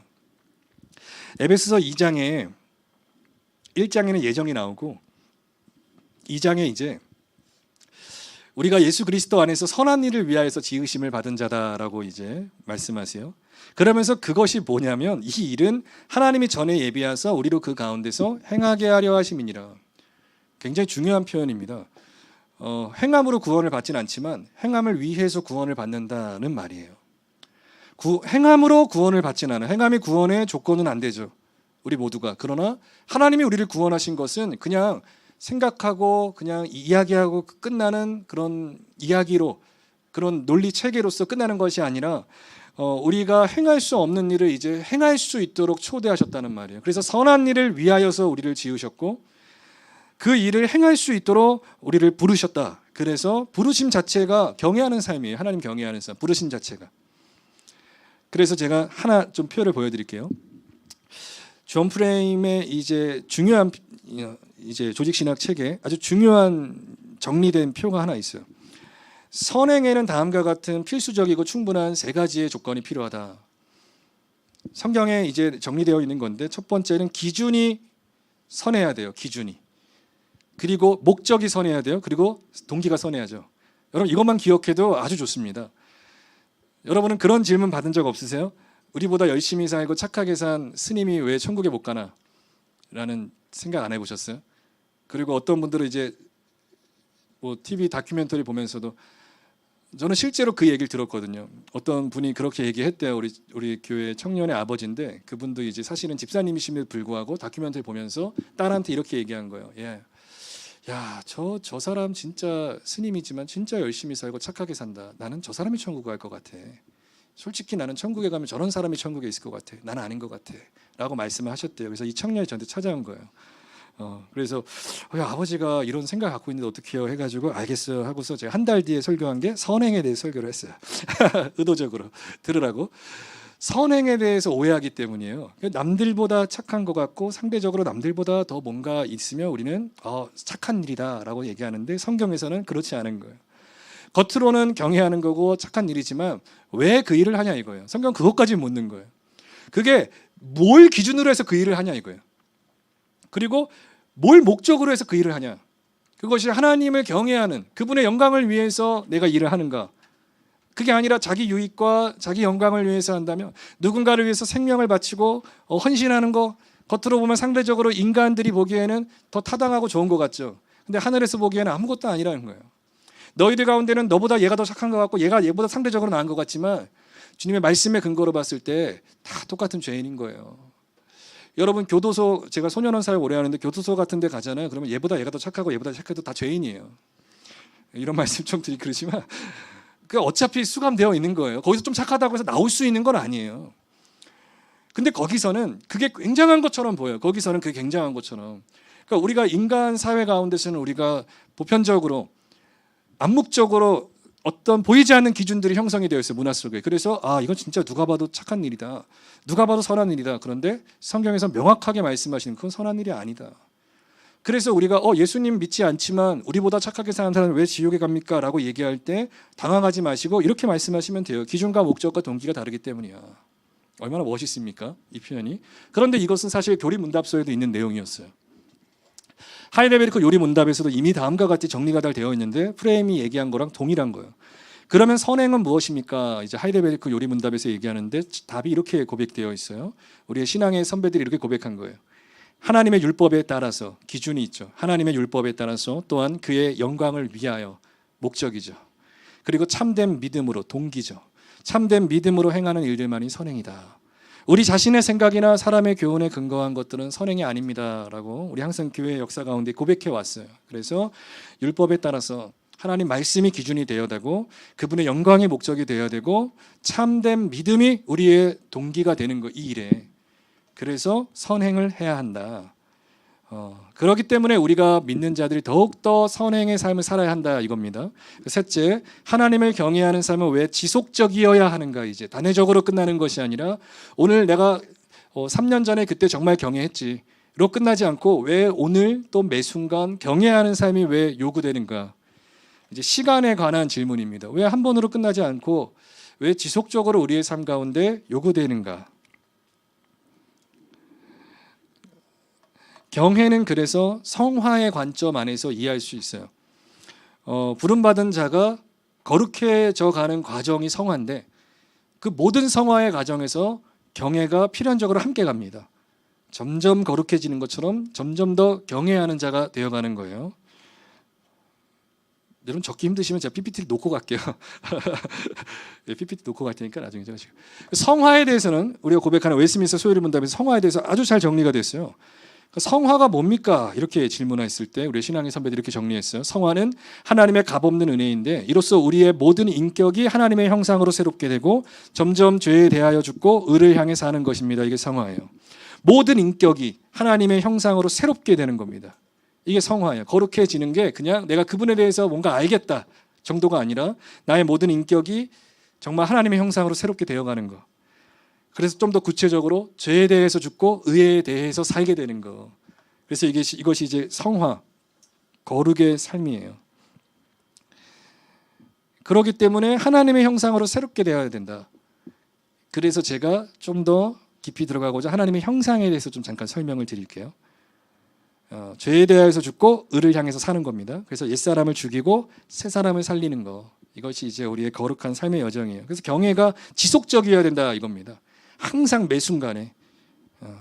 왜냐하면 신분이 바뀌었다고 해서 인격이 즉시 변화되지 않기 때문이에요. 제가 한번 여기 일산하나교회에서 설교 왔을 때 몇 년 전에 이 예화를 한번 설명드린 것 같아요. 한 150년 정도 전에 남북전쟁, 미국의 남북전쟁이 끝난 뒤에 이제 신분이 모두가 이제 그러니까 노예 제도가 폐지된 이후에 사회적으로 어떤 혼란기가 있었냐면 노예였던 사람들이 자유민의 이 신분의 자리를 이해하지 못해서 신분은 법적으로 자유민이었지만 삶에 있어서는 죽는 날까지 노예처럼 산 사람들이 상당히 많았다고 합니다. 왜냐하면 갑자기 어제까지 내가 노예를 살다가 오늘 당신 자유민이야 노예 아니야 이랬는데 신분의 자리를 이해할 수가 없었던 거죠. 그분들에게는 특히 나이가 많을수록. 그래서 나이 많은 종들 가운데 나타나는 현상이 매 순간 잠을 못 자는 불면증에 시달리고 우울감에 시달리고 옛날 나의 주인을 만나면 벌벌 떨고 혼날까 봐 팔려갈까 봐 이렇게 두려워하는 일이 빈번하게 있었다고 해요. 왜냐하면 신분은 바뀌었지만 신분에 대한 이해에 시간이 걸리기 때문이에요. 우리도 마찬가지로 주님 앞에서 의롭다 칭함을 받습니다. 이건 단회적 사건이죠, 칭의는. 그러나 성화의 과정은 지속적으로 우리에게 유지되는데 이 과정에서 우리가 신분이 바뀌었다고 해서 모든 것이 바로 이해되진 않아요. 그래서 죄의 노예처럼 살 때도 많고 미숙할수록 죄에 지배당하는 것처럼 살 때도 사실은 많아요. 그러면서도 계속 변화된 신분의 내용을 알아가는 거죠. 예수 그리스도의 보혈의 공로를 보면서 확신하면서 조금씩 성장해 가는 겁니다. 그래서 이게 성화인데 어린아이들이 왕궁에서 뛰어놀다가 어릴 때는 그 왕의 근엄 있는 삶의 자리를 잘 이해 못하잖아요. 막 뛰어놀다가 나이가 먹으면서 어떻게 돼요? 근엄해지고 이 자리에 맞는 삶을 감당하게 되죠. 이것처럼 하나님 나라의 백성으로 초대된 우리가 비록 처음에는 어리고 좀 미숙하여서 그런 행동이 있지만 결국은 그 자리 값을 한다는 말이에요. 그래서 바울이 건면할 때 늘 건면하는 게 첫 번째가 바울이 뭐예요? 예정을 얘기하죠. 항상 그러니까 하나님께서 너희를 택했다. 부르심을 받은 자들아 이렇게 얘기를 해요. 그리고 제일 놀라운 건 뭐냐면 모든 바울 서신의 서론에 항상 등장하는 게 뭡니까? 교회여라고 말을 해요. 교회 성도들에게 문안하노니 이러거든요. 이거 되게 무서운 말이거든요. 왜냐하면 교회가 당시에 분란이 엄청 많을 때 고린도 교회처럼 분란이 많고 다투고 음란의 문제가 있고 막 법정 소송까지 있고 막 이러한 엄청 혼란스러울 때 바울이 편지 쓰는데 시작이 뭐냐면 너희들이 그러고도 성도야 이것이 아니라 과연 성도가 고린도에 있는가? 뭐 우리 같으면 칼럼을 써도 고린도에 과연 진짜 성도는 몇인가? 이렇게 좀 도전적인 이야기를 하면 좀 더 자극이 되잖아요. 근데 바울은 그런 자극을 택하지 않고 그냥 하나님의 은혜를 택해요. 고린도에 있는 성도들에게 편지하노니 이래요. 그러면서 성도는 너희의 힘으로 너희의 노력으로 얻은 것이 아니라 그 자리는 그리스도의 피값으로 세움받게 된 은혜의 자리라는 걸 설명을 해는 거예요. 그래서 먼저 하나님의 택하심을 설명하고 그리스도가 하신 일을 설명을 해요. 그 다음에 하나씩 이제 그런데 왜 다투냐? 왜 음란의 문제가 있냐? 왜 또 이혼의 문제로 그러고 있냐? 그러니까 여러 문제들 자꾸 그게 우리의 본질이 아닌데 왜 그런 문제 가운데 우리가 살고 있느냐? 복음에 집중해라라고 하면서 계속 검면을 해 나가는 거거든요. 왜냐하면 결론이 뭐냐면 바울의 검면의 결론은 복음에 합당한 삶을 살아라. 그것이 곧 자리값을 해라, 밥값을 하라라는 뜻이에요. 은혜 먹었으면 이제 그 값을 할 때가 되지 않았니? 이제는 어릴 때는 그래도 나이가 먹었으면 이제 좀 장성한 사람이 되어가지고 너도 뭔가 일을 해야 되지 않겠니? 라고 하는 겉면이란 말이에요. 그래서 이 성경에서의 경외하는 삶도 우리가 지속적이어야 하는 것은 우리가 비록 부족하지만 성화의 과정 가운데 그리스도의 형상을 점점 닮아가듯이 경외도 지속적으로 더 풍성해지고 커져야 된다는 말입니다. 그래서 이것을 이해할 수 있길 바라요. 그래서 칼빈은 이런 말을 해요. 기독교 강요에서 경건은 하나님을 향한 마음과 영혼의 올바른 태도를 발전시켜 나가는 것이다. 그래서 그냥 유지하는 것이다 정도가 아니라 발전시킨다는 표현을 썼어요. 그러니까 어제보다 오늘 더 나아가는 게 발전이잖아요. 그러니까 경건한 마음, 그분에 대한 경건한 두려움도 또 이제 경외고, 그분을 향한 영혼의 올바른 태도가 유지하라라는 정도가 아니에요. 지켜야 돼, 그 마음을 지켜라, 이 정도가 아니라 경건한 마음, 경외하는 마음을 계속 발전시켜 나가야 된다. 우리가 점점 더 거룩해질수록, 더 영화로운 상태로 한 걸음씩 나아갈 때마다 경건한 우리의 삶도 더욱 깊어지고 풍성해질 수 있도록 발전시켜야 한다라는 말을 하는 거예요. 또 여기 하나교에서 자주 언급되는 아브라함 카이프 훌륭한 신학자도 이렇게 그래서 얘기한 거예요. 인간의 모든 영역 가운데 만유의 주제이신 그리스도께서 나의 것이라라고 외치지 않는 영역은 한치도 없습니다. 그러니까 모든 영역이 우리 하나님의 것이기 때문에, 그래서 우리가 모든 영역에서 하나님의 경외를 선포하고 그 삶을 살아내는 거예요. 그래서 은혜의 부르심은 곧 뭐다? 경외하는 삶으로의 초대다. 이건 아마 어디에도 나오지 않아. 제가 쓴 말이야. 책 같지 않습니까? 책. 은혜의 부르심. 하나님께서 은혜를 주셔서 날 부르셨다. 그걸로 끝나는 것이 아니라 그 부르심이 뭐냐 이거예요. 하나님 경외하는 삶을 살 수 있도록 부르신 초대장이에요. 굉장히 의미가 있죠. 그래서 교회 올 때마다 우리는 문 열고 들어올 때마다 아유 힘들다, 오늘은 또 무슨 설교할까, 이런 게 아니에요. 올 때마다 나를 부르신 하나님, 더 어제보다 오늘도 하나님을 경외할게요 하고 오는 거예요. 그리고 이제 매 순간 그걸 우리가 회개하고 또 결단하면서 나아가는 거죠. 앤서니 후쿠마가 하나님의 형상에 대해서 워낙 잘 정리를 한 학자인데, 네 가지 키워드만 봐도 이제 인간이 뭐인가, 인간론을 아주 잘 이해할 수 있어요.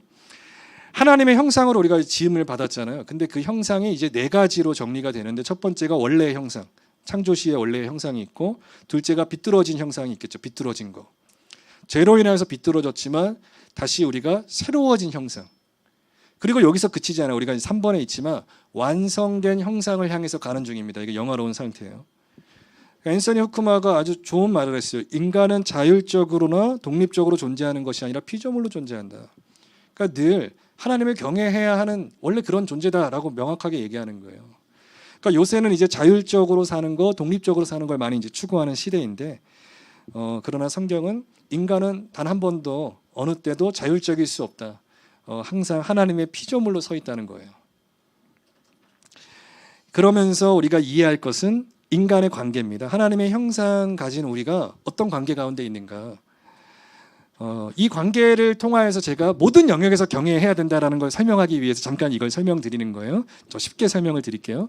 우리는 세 가지 삼중의 관계가 있잖아요. 첫 번째 하나님과의 관계가 있죠. 우리는 하나님과 나. 둘째는 뭐예요? 이웃과의 관계가 있어요.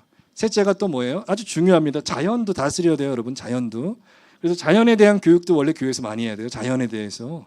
잔디 함부로 밟지 말고, 아무데다가 똥 오줌 싸지 말고, 그러니까 그런 것들, 쓰레기 함부로 버리지 말고 우리가 잘 가꿔야 되는 거.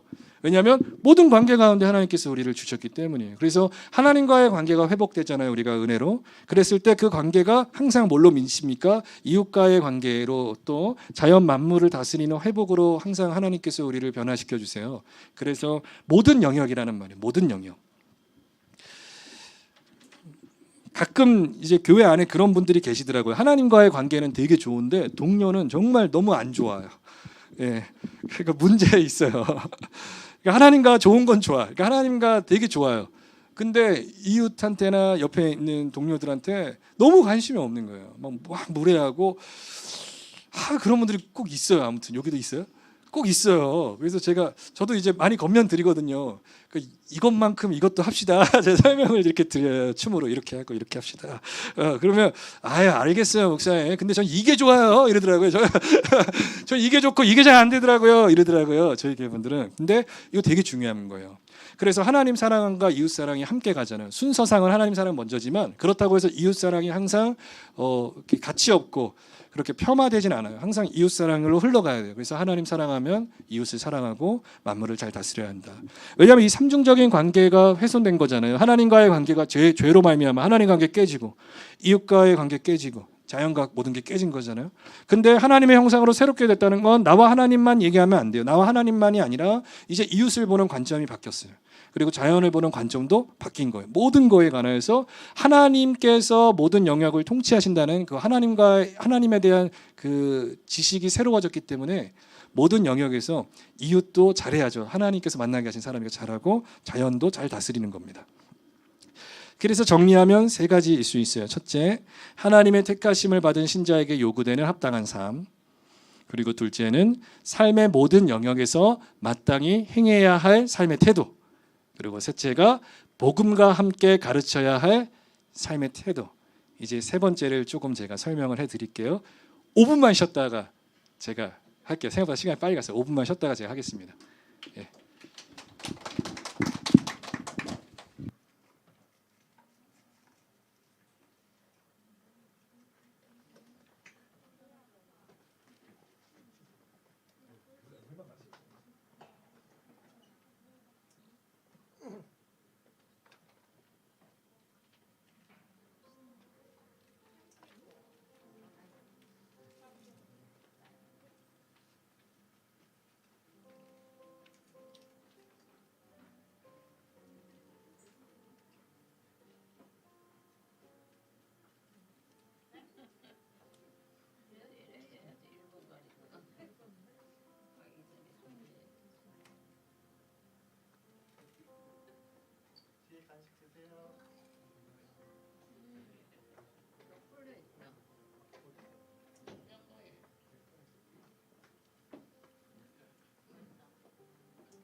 네, 우리 다시 모이도록 하겠습니다.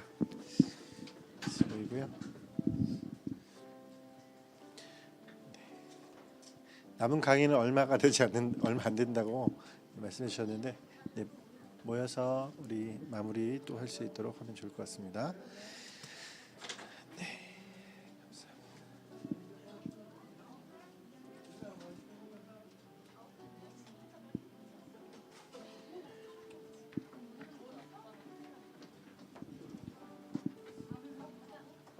물도 드셔도 돼요.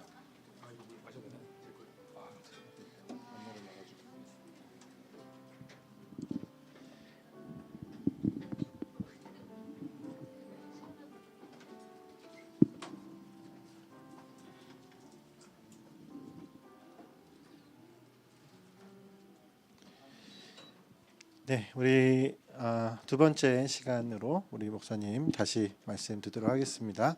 네, 박수로 다시 한번. 아닙니다. 다 끝났습니다 이제. 예, 강의가 다 끝났는데 제가 잠깐 일부러 쉬었어요. 시간이 이렇게 많이 간지 몰랐습니다. 짧게 하려고 했는데 정리한 게 이제 첫 번째, 여러분 좀 그래도 의미 있는 것들이 많이 마음에 남으시죠? 예, 감사합니다. 하나님의 택하심 받은 신자에게 요구되는 합당한 삶인데 모든 영역이다. 이제 영역에 대해서 제가 얘기를 했고, 셋째는 우리가 선교팀이기 때문에 복음과 함께 가르쳐야 할 삶의 태도다라고 이제 마지막 결론이에요. 이제 다 끝났습니다, 여러분. 선교란 무엇인가를 한번 생각하고 마칠게요. 선교란 무엇인가? 뭐 여러 이유가 있겠지만 그러니까 정리할 수 있는 게 많죠. 선교란 뭐 이것도 있고 저것도 있고. 근데 이제 이번에 키워드를 따라서 선교에 대해서 이렇게 정리를 했으면 좋겠어요. 지상 명령이죠. 예수님의 명령. 마태복음 28장에 너희가 가서 모든 민족을 제자로 삼아 이렇게 말씀하세요. 그리고 아버지와 아들과 성령의 이름으로 세례를 베풀고 내가 너희에게 분부한 모든 것을 가르쳐 지키게 하라 이렇게 이제 말씀하고 계세요. 중요한 것은 다 중요하겠죠. 가는 거 먼저 중요하죠. 가야죠. 일단 가는 겁니다. 근데 제자를 삼아야 돼요. 더 중요한 거는 그냥 가는 것이 아니라 제자를 삼는데 어떻게 삼는가? 세례를 베푸는 것으로 끝나는가?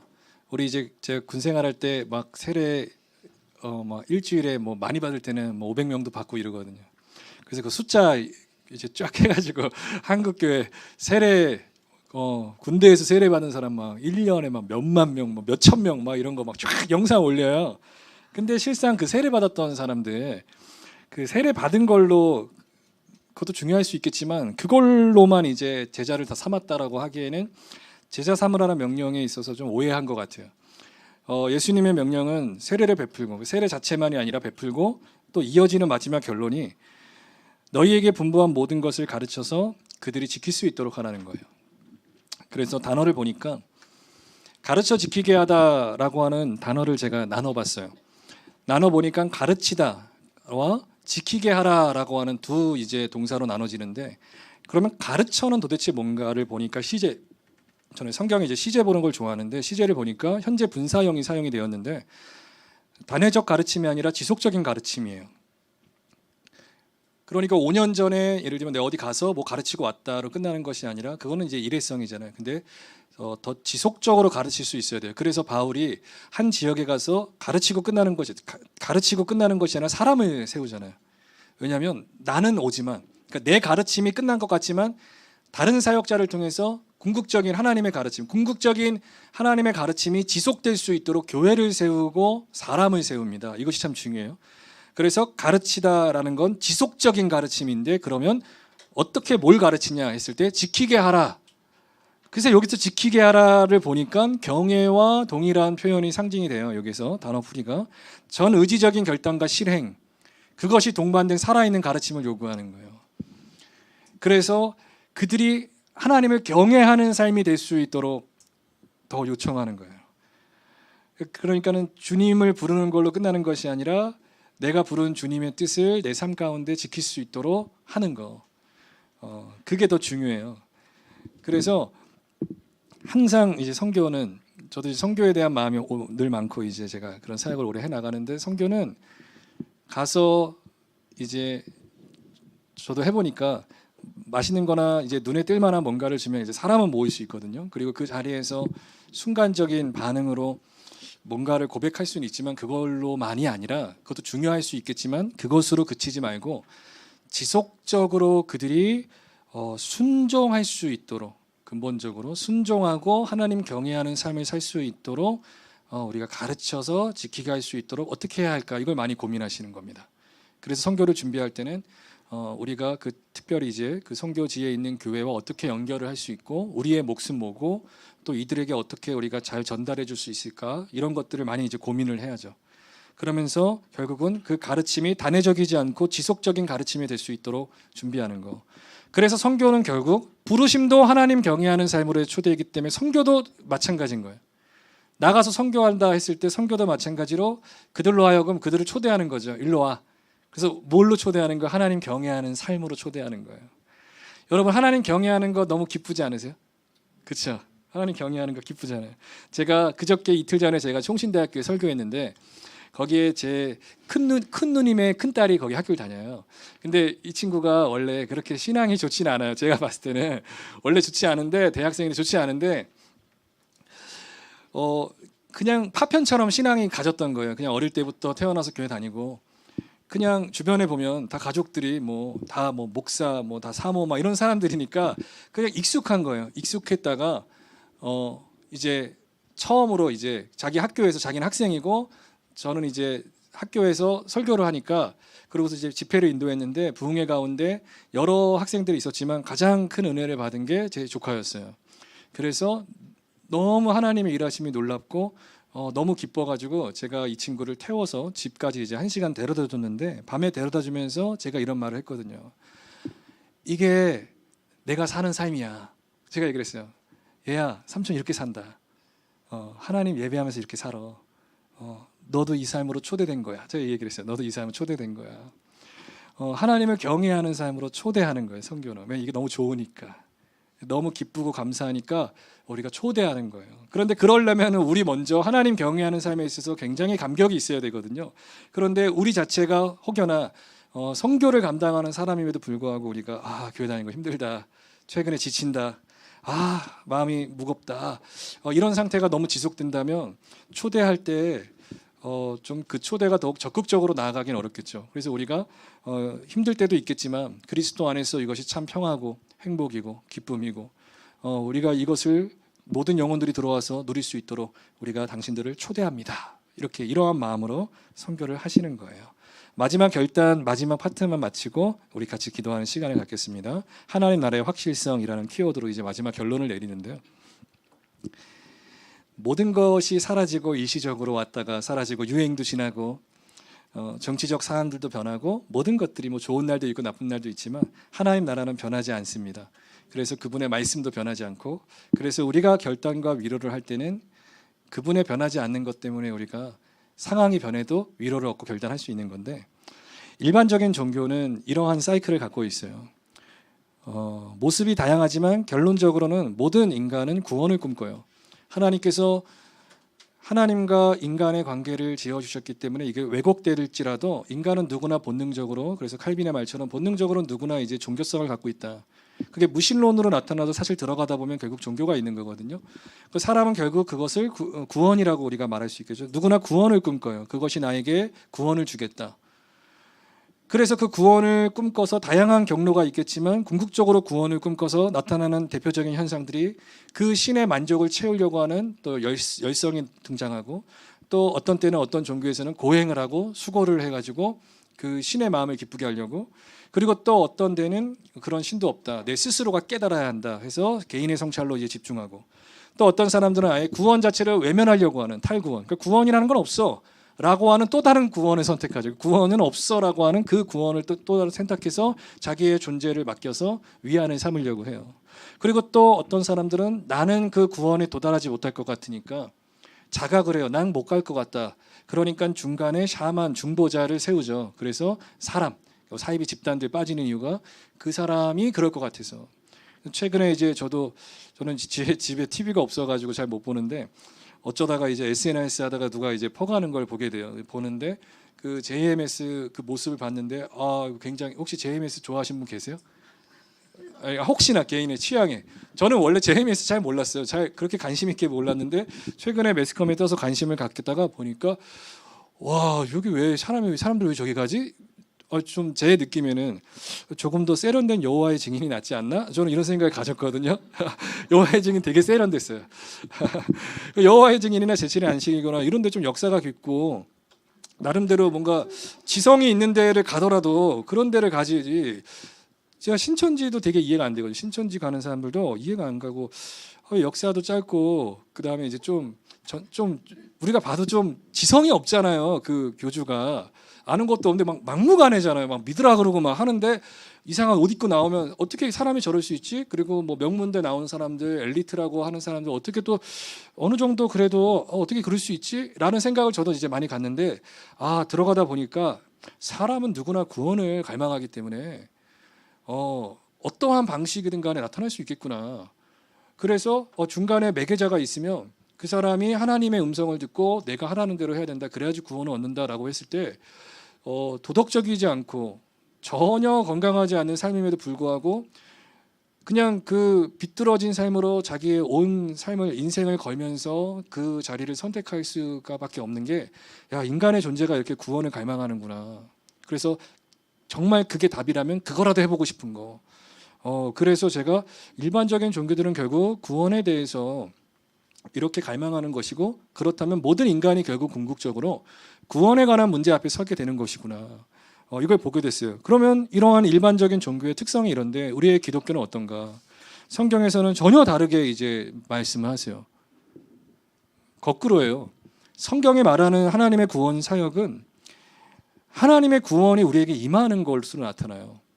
물론 이 가운데 택자의 반응, 제가 아까 말씀드린 믿음의 그 수단으로서의 믿음의 반응이 반드시 필연적으로 언약적인 관점에서 요구되지만, 그럼에도 불구하고 그 믿음 역시 내 안에서 발생한 나의 것이기 전에 하나님께서 내게 주신 하나님의 것으로 출발한다라는 것이 성경의 일관적인 가르침인데, 전적으로 타락해서 구원받을 수 없는 우리가 하나님의 은혜로 택함받아서, 예정이죠, 하나님의 백성으로 택함받은 언약의 백성들, 그들이 이제 구원을 받게 되고, 그 과정에서 그리스도를 믿는 믿음을 그들에게 요구하시되 그 믿음을 또한 택자들에게 선물로 주시는 하나님의 사역. 그래서 그리스도께서 대신 죄의 값을 다 치러주셨죠. 아까도 말씀드렸다시피 구원은 공짜가 아니고 예수 그리스도의 피값으로 우리에게 주신 것이고, 그의 공로를 우리의 것으로 인정해 주시는 겁니다. 그래서 우리가 믿음으로 구원을 받는 거예요. 그러나 동시에 그 믿음이 선물이기 때문에 구원이 하나님의 은혜라고 말하는 역설적인 것 같지만 일관성이 있는 고백을 우리가 할 수 있는 거예요. 제가 정리만 할게요. 교리적인 정리입니다. 간단하게 들어갈게요. 하나님의 선택이죠. 성경의 말씀에, 에베소서 말씀에서도 창세전에 그리스도 예수 안에서 우리를 택하사, 원어를 직역하면 세상의 기초가 놓이기 전에 라는 표현이에요. 세상의 기초가 있기도 전에도 그리스도 예수 안에서 우리를 택하신 하나님, 그분의 선택이 우리 안에 있었어요. 그리고 우리에게 구원의 수단으로서 그리스도를 믿는 믿음을 요구하시죠. 그래서 그를 믿으라. 그래서 그를 믿는 자마다 멸망하지 않고 영생을 얻는다. 복음의 선포예요. 그러니까 이러한 전체적 사이클 안에서 우리가 오늘 전하는 복음이 어떤 자리에 있는지를 이해할 수 있어야 된다는 말입니다. 그래야 낙심하지 않아요. 씨앗을 뿌릴 때 눈물은 나지만 낙심을 하지 않고 소망을 가질 수 있는 거예요. 하나님의 전체적 하나님의 일하심 속에서 오늘의 내가 맡고 있는 일이 어느 자리인가를 알도록 제가 이제 결론을 드린 거예요. 그래서 예수를 믿으라 그리하면 너와 내 집이 구원을 받으리라. 복음의 선포를 우리에게 요구해서 선포하시는 겁니다. 그런데 그 선포에 반응할 수 있는 구원 얻는 믿음은 은혜의 선물이다. 너희는 그 은혜에 의하여 믿음으로 말미암아 구원을 받았으니 너무 명확해요. 너희에게서 난 것이 아니요 하나님의 선물이라라고 말씀하시죠. 그래서 행위에서 난 것이 아니고 누구든지 자랑할 수 없다는 거예요. 내가 믿었다, 이만큼 믿었다고 때마다 자랑하고 싶을 때 있지 않으세요? 그걸 내리는 게 얼마나 어려운지 아세요? 네.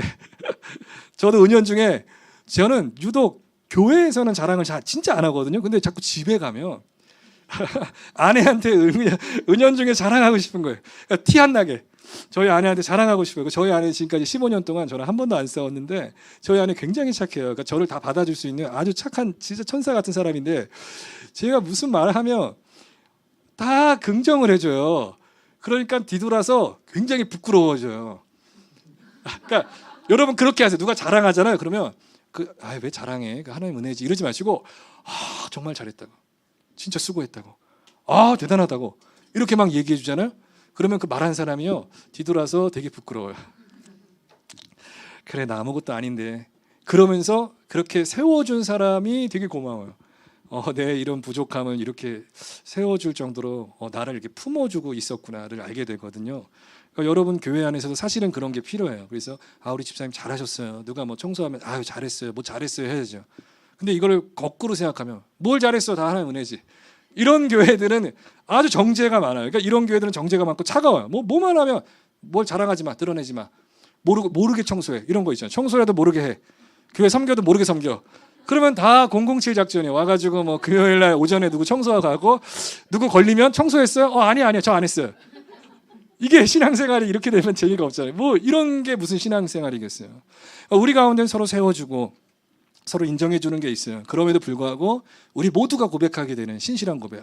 하나님께서 선물로 믿음을 주셨구나. 그렇게 자라나는 거예요. 그래서 누구든지 결국은 자랑할 수 없는 거예요. 우리 스스로가 하나님 너무 감사해요. 그래서 우리끼리는 격려할 수 있어요. 우리 교제하면서 너무 집사님 대단해요. 섬겨주셔서 감사해요. 이렇게 하지만 그 당사자, 섬기었던 사람은 자기 마음 가운데 모두가 아마 그런 고백을 해야 마땅해요. 아니에요. 정말 은혜입니다. 은혜가 너무 커서 제가 이렇게 했습니다. 라는 이 건강한 관계. 그래서 은혜의 선물로서의 믿음이고요. 그 다음에 그 믿음을 요청하실 때 부르시죠. 믿음이 딱 발휘될 수 있도록 부르셔서. 이걸 신학적으로 효과적 부르심. 저 이 단어 너무 좋아하거든요. 그냥 부르신 게 아니라 효과적 부르심. 그 부르심에 실패가 없다는 거예요. 하나님의 건강한 뜻 가운데 거룩하신 뜻 가운데 부르실 때 생명으로 부르실 때는 실패가 없는 부르심. 우리는 아니면 저는 여러분 할 때 졸고 있는 분들이 있을 수 있어요. 근데 예수님께서 부르실 때 졸고 있던 자는 반드시 깨어나요. 그래서 요한복음 11장에 죽은 나사로 살아나는 사건. 여러분 아실지 모르겠지만 유대 문화에서는 오래된 문화 가운데 유대인들은 사람이 죽으면 3일 정도 그 시체 주변에 영혼이 떠돈다는 미신을 갖고 있었어요. 그래서 3일간은 그래도 가끔씩 사람이 정신이 다시 들어올 수도 있는 가능성이 있었어요. 실제로요. 그래서 장례 기간이 사실 일종의 떠나보내는 과정이기도 하지만 혹시 모를 기회를 대비하는 과정이기도 했어요. 그래서 예수님께서 의도적으로 3일이 지난 나중에 가신 거예요. 죽은 지 나흘이나 됐어요. 이미. 그러니까 이 표현을 쓰잖아요. 말하다가. 죽은 지 나흘이나 됐는데요. 이 표현은 뭐냐면 뭘 하시겠다고요. 조금만 일찍 오든가 이거거든요. 그래서 말하다가 처음에도 고백하는 게 뭐예요? 일찍 오셨더라면은 죽기 전도 있지만 어제라도 오셨으면 이라는 표현도 되거든요. 가능성이라도 있는 그 작은 시간.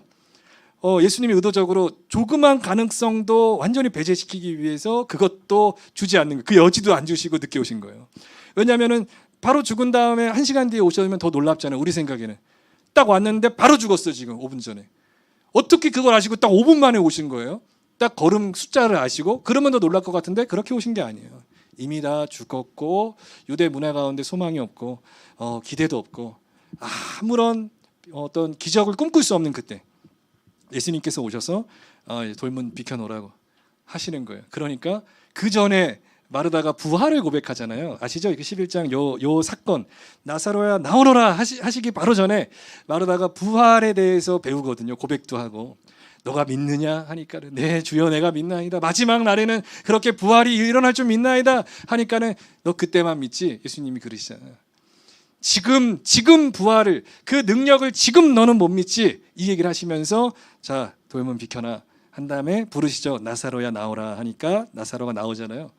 이걸 통해서 우리에게 보여주시는 놀라운 구원의 내용이 있어요. 예수님의 부르심은 완벽하게 전적으로 죽어있는 자를 살리신 부르심, 전적으로 죽어있는 자를 살리신 부르심이다. 그래서 조금이라도 그래도 우리가 들을만 하니까 그 사람이 들어서 나왔겠지가 아니라 들을 수 없는 자가 들었고 나올 수 없는 자가 나온 것이 구원의 부르심이에요. 그래서 전적으로 죽은 나사로를 나오라라고 하는 그 부르심의 능력이 있는 겁니다. 그걸 듣고 나온 나사로에게 능력이 있는 것이 아니라 부르심, 생명으로 부르신 그 부르심의 능력이죠. 그러니까 복음 전파는 그런 거예요. 그래서 말씀을 우리는 끊임없이 전하는 거예요. 그래서 그들이 말씀을 들음으로 말미암아 믿음이 생길 수 있도록 끊임없이 들리도록 선포하는 거죠. 그리고 그 들음을 통해서 그들이 믿음이 생기고 그리스도 말씀을 깨닫게 되는 걸 우리가 기대하면서 우리의 몫은 계속 말씀을 전하는 거. 때를 얻든지 얻지 못하든지 그래서 전하는 거예요. 우리가 할 수 있는 역할은 이 하나님의 전체적인 시간 가운데 우리의 역할입니다. 그래서 결국 우리가 담대하게 복음을 증거할 수 있는 것은 우리를 끝까지 포기하지 않고 영화롭게 하실 하나님. 그래서 높음이나 깊음이나 다른 어떤 피조물이라도 우리를 우리 주 예수 그리스도 안에 있는 하나님의 사랑에서 끊을 수 없다는 걸 믿기 때문에 그래서 우리가 담대하게 선포하는 거예요. 담대하게. 그래서 선택의 목적, 역설적으로 그럼 선택하신 건데 선택하셔서 끝까지 끌고 가는데 그럼 선택의 목적이 뭐냐? 아까 제가 잠깐 설명드렸다시피 은혜의 영광을 찬송하는 것. 이것은 단지 입술의 고백만이 아니라 삶의 내용입니다. 그래서 선한 일을 할 수 있도록 우리를 부르신 거예요. 은혜 가운데. 그래서 부르셨기 때문에 우리에겐 사명이 있는 거예요. 무슨 사명이요? 가서 제자를 삼고 가르쳐 지키게 하는 사명. 그러니까 오늘날 우리 교회들이 어떻게 보면 우리 일산하나교는 아니겠지만 대부분 저도 스스로 많이 반성하거든요. 제가 저희 아내한테 최근에 했던 말이 당신 복음 언제 전해봤어? 제가 이 질문했거든요. 당신 복음을 전해본 적이 사실 저는 좀 많이 없을 때가 많거든요. 저만 나쁜 사람 된 것 같네. 다들 엄청 선교사들이 매일 막 길거리에서 웨슬리처럼 복음을 선포하시는 분들 같은데 저는 생각해 보니까 못할 때도 되게 할 수도 있는데 왜 안 했지? 택시를 타도 기사분한테 복음을 전할 수 있는데 불편하니까 그냥 이야기를 안 했는데 자연스럽게 대화 가운데 충분히 기회가 있었을 텐데 내가 왜 그걸 안 했지? 생각해 보니까 최근에 저희도 이제 이 경애에 대해서 주제를 나누고 선교에 대해서 이야기하면서 정말 우리가 선교할 수 있는 복음의 사명을 항상 주셨는데 이것은 단회적이지 않고 지속적인 사명인데 왜 우리는 먼 그날 그래도 내가 어디 가니까 그래서 사실 우리나라에서는 복음 전하기가 오히려 더 힘들고요. 일본이나 다른 나라 가는 게 오히려 편해요. 사실은 진짜 그래요. 제가 노방전도 오랫동안 했었거든요. 노숙자 전도를 제가 2년 정도 아내랑 했는데 제가 의정부 지역에서 하는데 저희 지역에서 하면 힘들어요. 근데 다른 지역 가면 오히려 괜찮더라고요. 이게 실제로 그래요. 제가 길거리에서 기타 들고 막 소리를 쳤어요. 그런데 제가 의정부 사람인데 수원역에 가서 했거든요. 1호선 가장 끝이에요. 끝과 끝. 거기서는 저도 아마 내면에 들어가 보면 아는 사람을 만날 확률이 별로 없잖아요. 좀 자신감이 생기더라고요. 그래서 막 전했어요. 예수 믿으라. 진짜 제가. 그래서 제가 이렇게 뜨거운 사람이 한국 교회에 있다니. 제가 제 자신을 보면서 이럴 때가 있었다고요. 한국 교회 소망이 있다. 진짜 길거리를 돌아다니면서 제가 매주 막 복음을 전하고 막 학생들 지나가면 얘들아 너 일로 와봐 하면 복음 전하고 노숙인들 다가가지고 제가 예수님 믿으라고 선포하면서 담대하게 복음을 전하는 모습 보면서 이게 진짜 대단하다 했는데 저희 지역으로 들어올수록 자신감이 사라지고 저의 일상 속에 이렇게 다니는 곳곳마다 제가 아주 왜소해지고 오히려 목사라는 걸 숨기게 되는 어떻게 보면 좀 이순신 장군 신앙처럼 적군에게 나를 알릴 수 없는 그런 마음으로 이렇게 숨어서 지내는 제 모습을 일상에서 많이 보거든요. 그런데 우리는 오해하고 있는 거죠. 형교를 만약에 8월인가 일본을 가세요. 그럼 가신다 했을 때 그래. 그때를 위해서 준비하는 거 너무 좋은데 거기서는 할 수 있을 거예요, 아마. 아는 사람을 만날 확률이 적으니까. 저 같은 분들도 계실 거라고요. 길거리에서 전도를 하고 막 우는데 괜찮아요, 이거는. 그런데 여기 앞에서는 힘든 거예요. 여기 앞에서는 막 전도하고 뭐 울고 하다가 우리나라에서 또 특성상 누가 자꾸만 영상 찍고 어디다 올리고 우리의 모습들을 막 어떻게 할까봐 공격을 당하고 할까봐에 대한 어떤 부담감이 우리한테 있어서 여기서는 힘이 발휘가 안 되고 새로운 곳에서 갈 때는 좀 힘이 나는 부분이 사실 있는 것 같아요. 근데 오히려 우리가 이 말씀을 깊이 우리가 볼 때 하나님 경외하는 삶은 매 순간 오늘 지속적으로 모든 영역에서 요구된다는 걸 우리가 볼 때 오늘부터 한번 도전해 봐야 되겠구나. 아주 사소한 거지만 가까운 데부터 내가 경외하는 삶을 살아야 되지. 내 태도가 달라지고 환경의 문제에서 달라지고 사람들이 다 이 상황에서 이렇게 말해도 난 좀 다른 말을 하고 여러 지체들 만날 때 궁극적으로 하나님의 영광을 위해서 대화하게 되고 영혼들을 품게 되고 예수님 믿지 않는 자들을 향한 애통하는 마음과 긍휼한 마음을 갖게 되고 그들을 섬기면서 복음을 증거하게 되는 이런 일상의 변화 이것이 단기 선교만이 아니라 장기적으로 우리의 매일의 삶 가운데 더욱 일어나야 되는 겁니다. 그래서 저는 그 일본 선교 여러분들 준비하시는 과정 가운데 단지 일본의 변화이기 전에 우리가 먼저 변화될 거라고 저는 믿어요. 우리가 먼저 저도 강의 준비하면서 어제 제가 목사님한테 전화하면서 그러냐 목사님 제가 은혜 받았어요. 제가 그랬거든요. 그러니까 내일 강의 제가 잘할 수 있을지 모르겠어요, 목사님. 근데 확실한 건 제가 은혜 받았어요. 제가 그렇게 얘기했거든요. 저는 너무 좋았어요. 이걸 준비하면서 이런 적이 진짜 오랜만이에요. 어제 밤에 전화하면서 너무 기뻤거든요. 복음을 그러니까 선교를 준비하면서 저는 여러분들이 이런 마음을 같이 가졌으면 좋겠어요. 내가 먼저 너무 기쁜 거예요. 하나님 경외할 수 있다는 부르심을 받아서 내가 먼저 너무 기쁘고 내가 먼저 너무 이 감격스러운 거예요, 복음이. 그 다음에 이제 일본 가시는 거죠. 그래서 그걸 전하고 돌아왔을 때 내 삶이 일본에 이제 놓고 오는 게 아니라 경외하는 삶을 그 땅에 놓고 오는 게 아니라 그 땅에 심고 오되 다시 내 안의 삶 가운데서는 계속 끊이지 않는 열매가 나타날 수 있도록 또 경외하는 삶을 사는 거. 그 삶이 하나님 경외하는 삶이더라고요. 그래서 하나님을 경외하는 삶으로 우리를 부르신 하나님께 영광을 제가 이제 마지막 결론을 내렸어요. 모든 것들 오직 하나님께 영광을 하나님께서 우리를 이렇게 부르시고 만나게 하셔서 땅끝까지 파송시켜 주시잖아요. 너무 감격스럽죠. 그래서 하나님 경외하는 건 단지 무거운 계명이 아니라 위대한 부르심이다. 여러분 예수님 믿는 거 아무나 믿습니까? 사실 교회 봉사 아무나 합니까? 아무나 할 수 없어요. 때로는 교회 안에서의 갈등까지도 바울의 시선처럼 교회 안에서 갈등이 있는 것조차도 한편으로는 참 은혜구나. 이 안에서 갈등할 수 있다는 것 자체도 부름받았다는 증거 중에 하나일 수 있기 때문에 완벽한 사람이 이 땅에 누가 있겠어요. 부족한 사람들 모였지만 그 부족함의 씨름의 현장이 교회 안이 될 수 있다는 것조차도 참 당신들 큰 은혜 받은 사람들이에요. 이렇게 말할 수 있는 바울의 시선. 하나님이 정말 이런 놀라운 일들을 행하셨는데 여러분 그거 아십니까? 라고 그들을 따뜻하게 건면할 수 있는 바울의 시선을 우리가 가질 때 복음 전도와 선교의 준비 가운데 우리의 마음이 아마 더 행복해지고 풍성해지지 않을까 저는 확신을 합니다.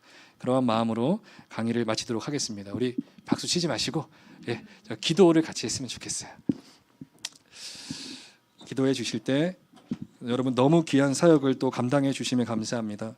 우리 모두의 사역이지만 또 많은 교회가 감당하지 못하는 현실 가운데 우리 일산하나교회가 일본 선교를 놓고서 준비해 주시고 복음 선교를 위해서 이렇게 모여주심에 너무 감사합니다. 우리가 먼저 기도할 것은 먼저는 개인에 대한 기도, 이후에 선교적 기도는 이제 목사님을 통해서 나누시고 우리가 먼저 기도할 것은 하나님 나를 하나님 경외할 수 있는 삶으로 초대해 주신 그 부르심에 감사해요. 오늘도 예수님을 나의 구주로 고백할 수 있고 하나님을 나의 아버지라고 부를 수 있어서 너무 감사해요. 선교를 준비할 수 있다는 것 자체가 너무 감사해요. 교회에 와서 일본어로 찬양을 배울 수 있다는 거 말로 형용할 수 없는 감격스러운 현장을 나에게 주셔서 감사해요. 비행기 티켓을 끊을 수도 없고 끊어도 복음이 아니라 나의 일상을 위해서 끊기 쉬운 나의 모습이었지만 영혼 구원을 위해서 하나님 비행기 티켓을 준비하고 나의 모든 일정과 스케줄을 준비할 수 있도록 하나님 내게 마음을 주심에 감사해요. 하나님 경외하는 삶으로 초대해 주심에 주님 너무 감사합니다. 그리하여 모든 과정 가운데 하나님, 먼저는 무엇보다 내 자신이 하나님 앞에 바르게 서는 시간 될 수 있도록 하나님 내 마음을 붙잡아 주세요. 우리 그렇게 기도하도록 하겠습니다. 우리 함께 마음을 모아 그렇게 기도하며 나아가겠습니다. 함께 기도합시다.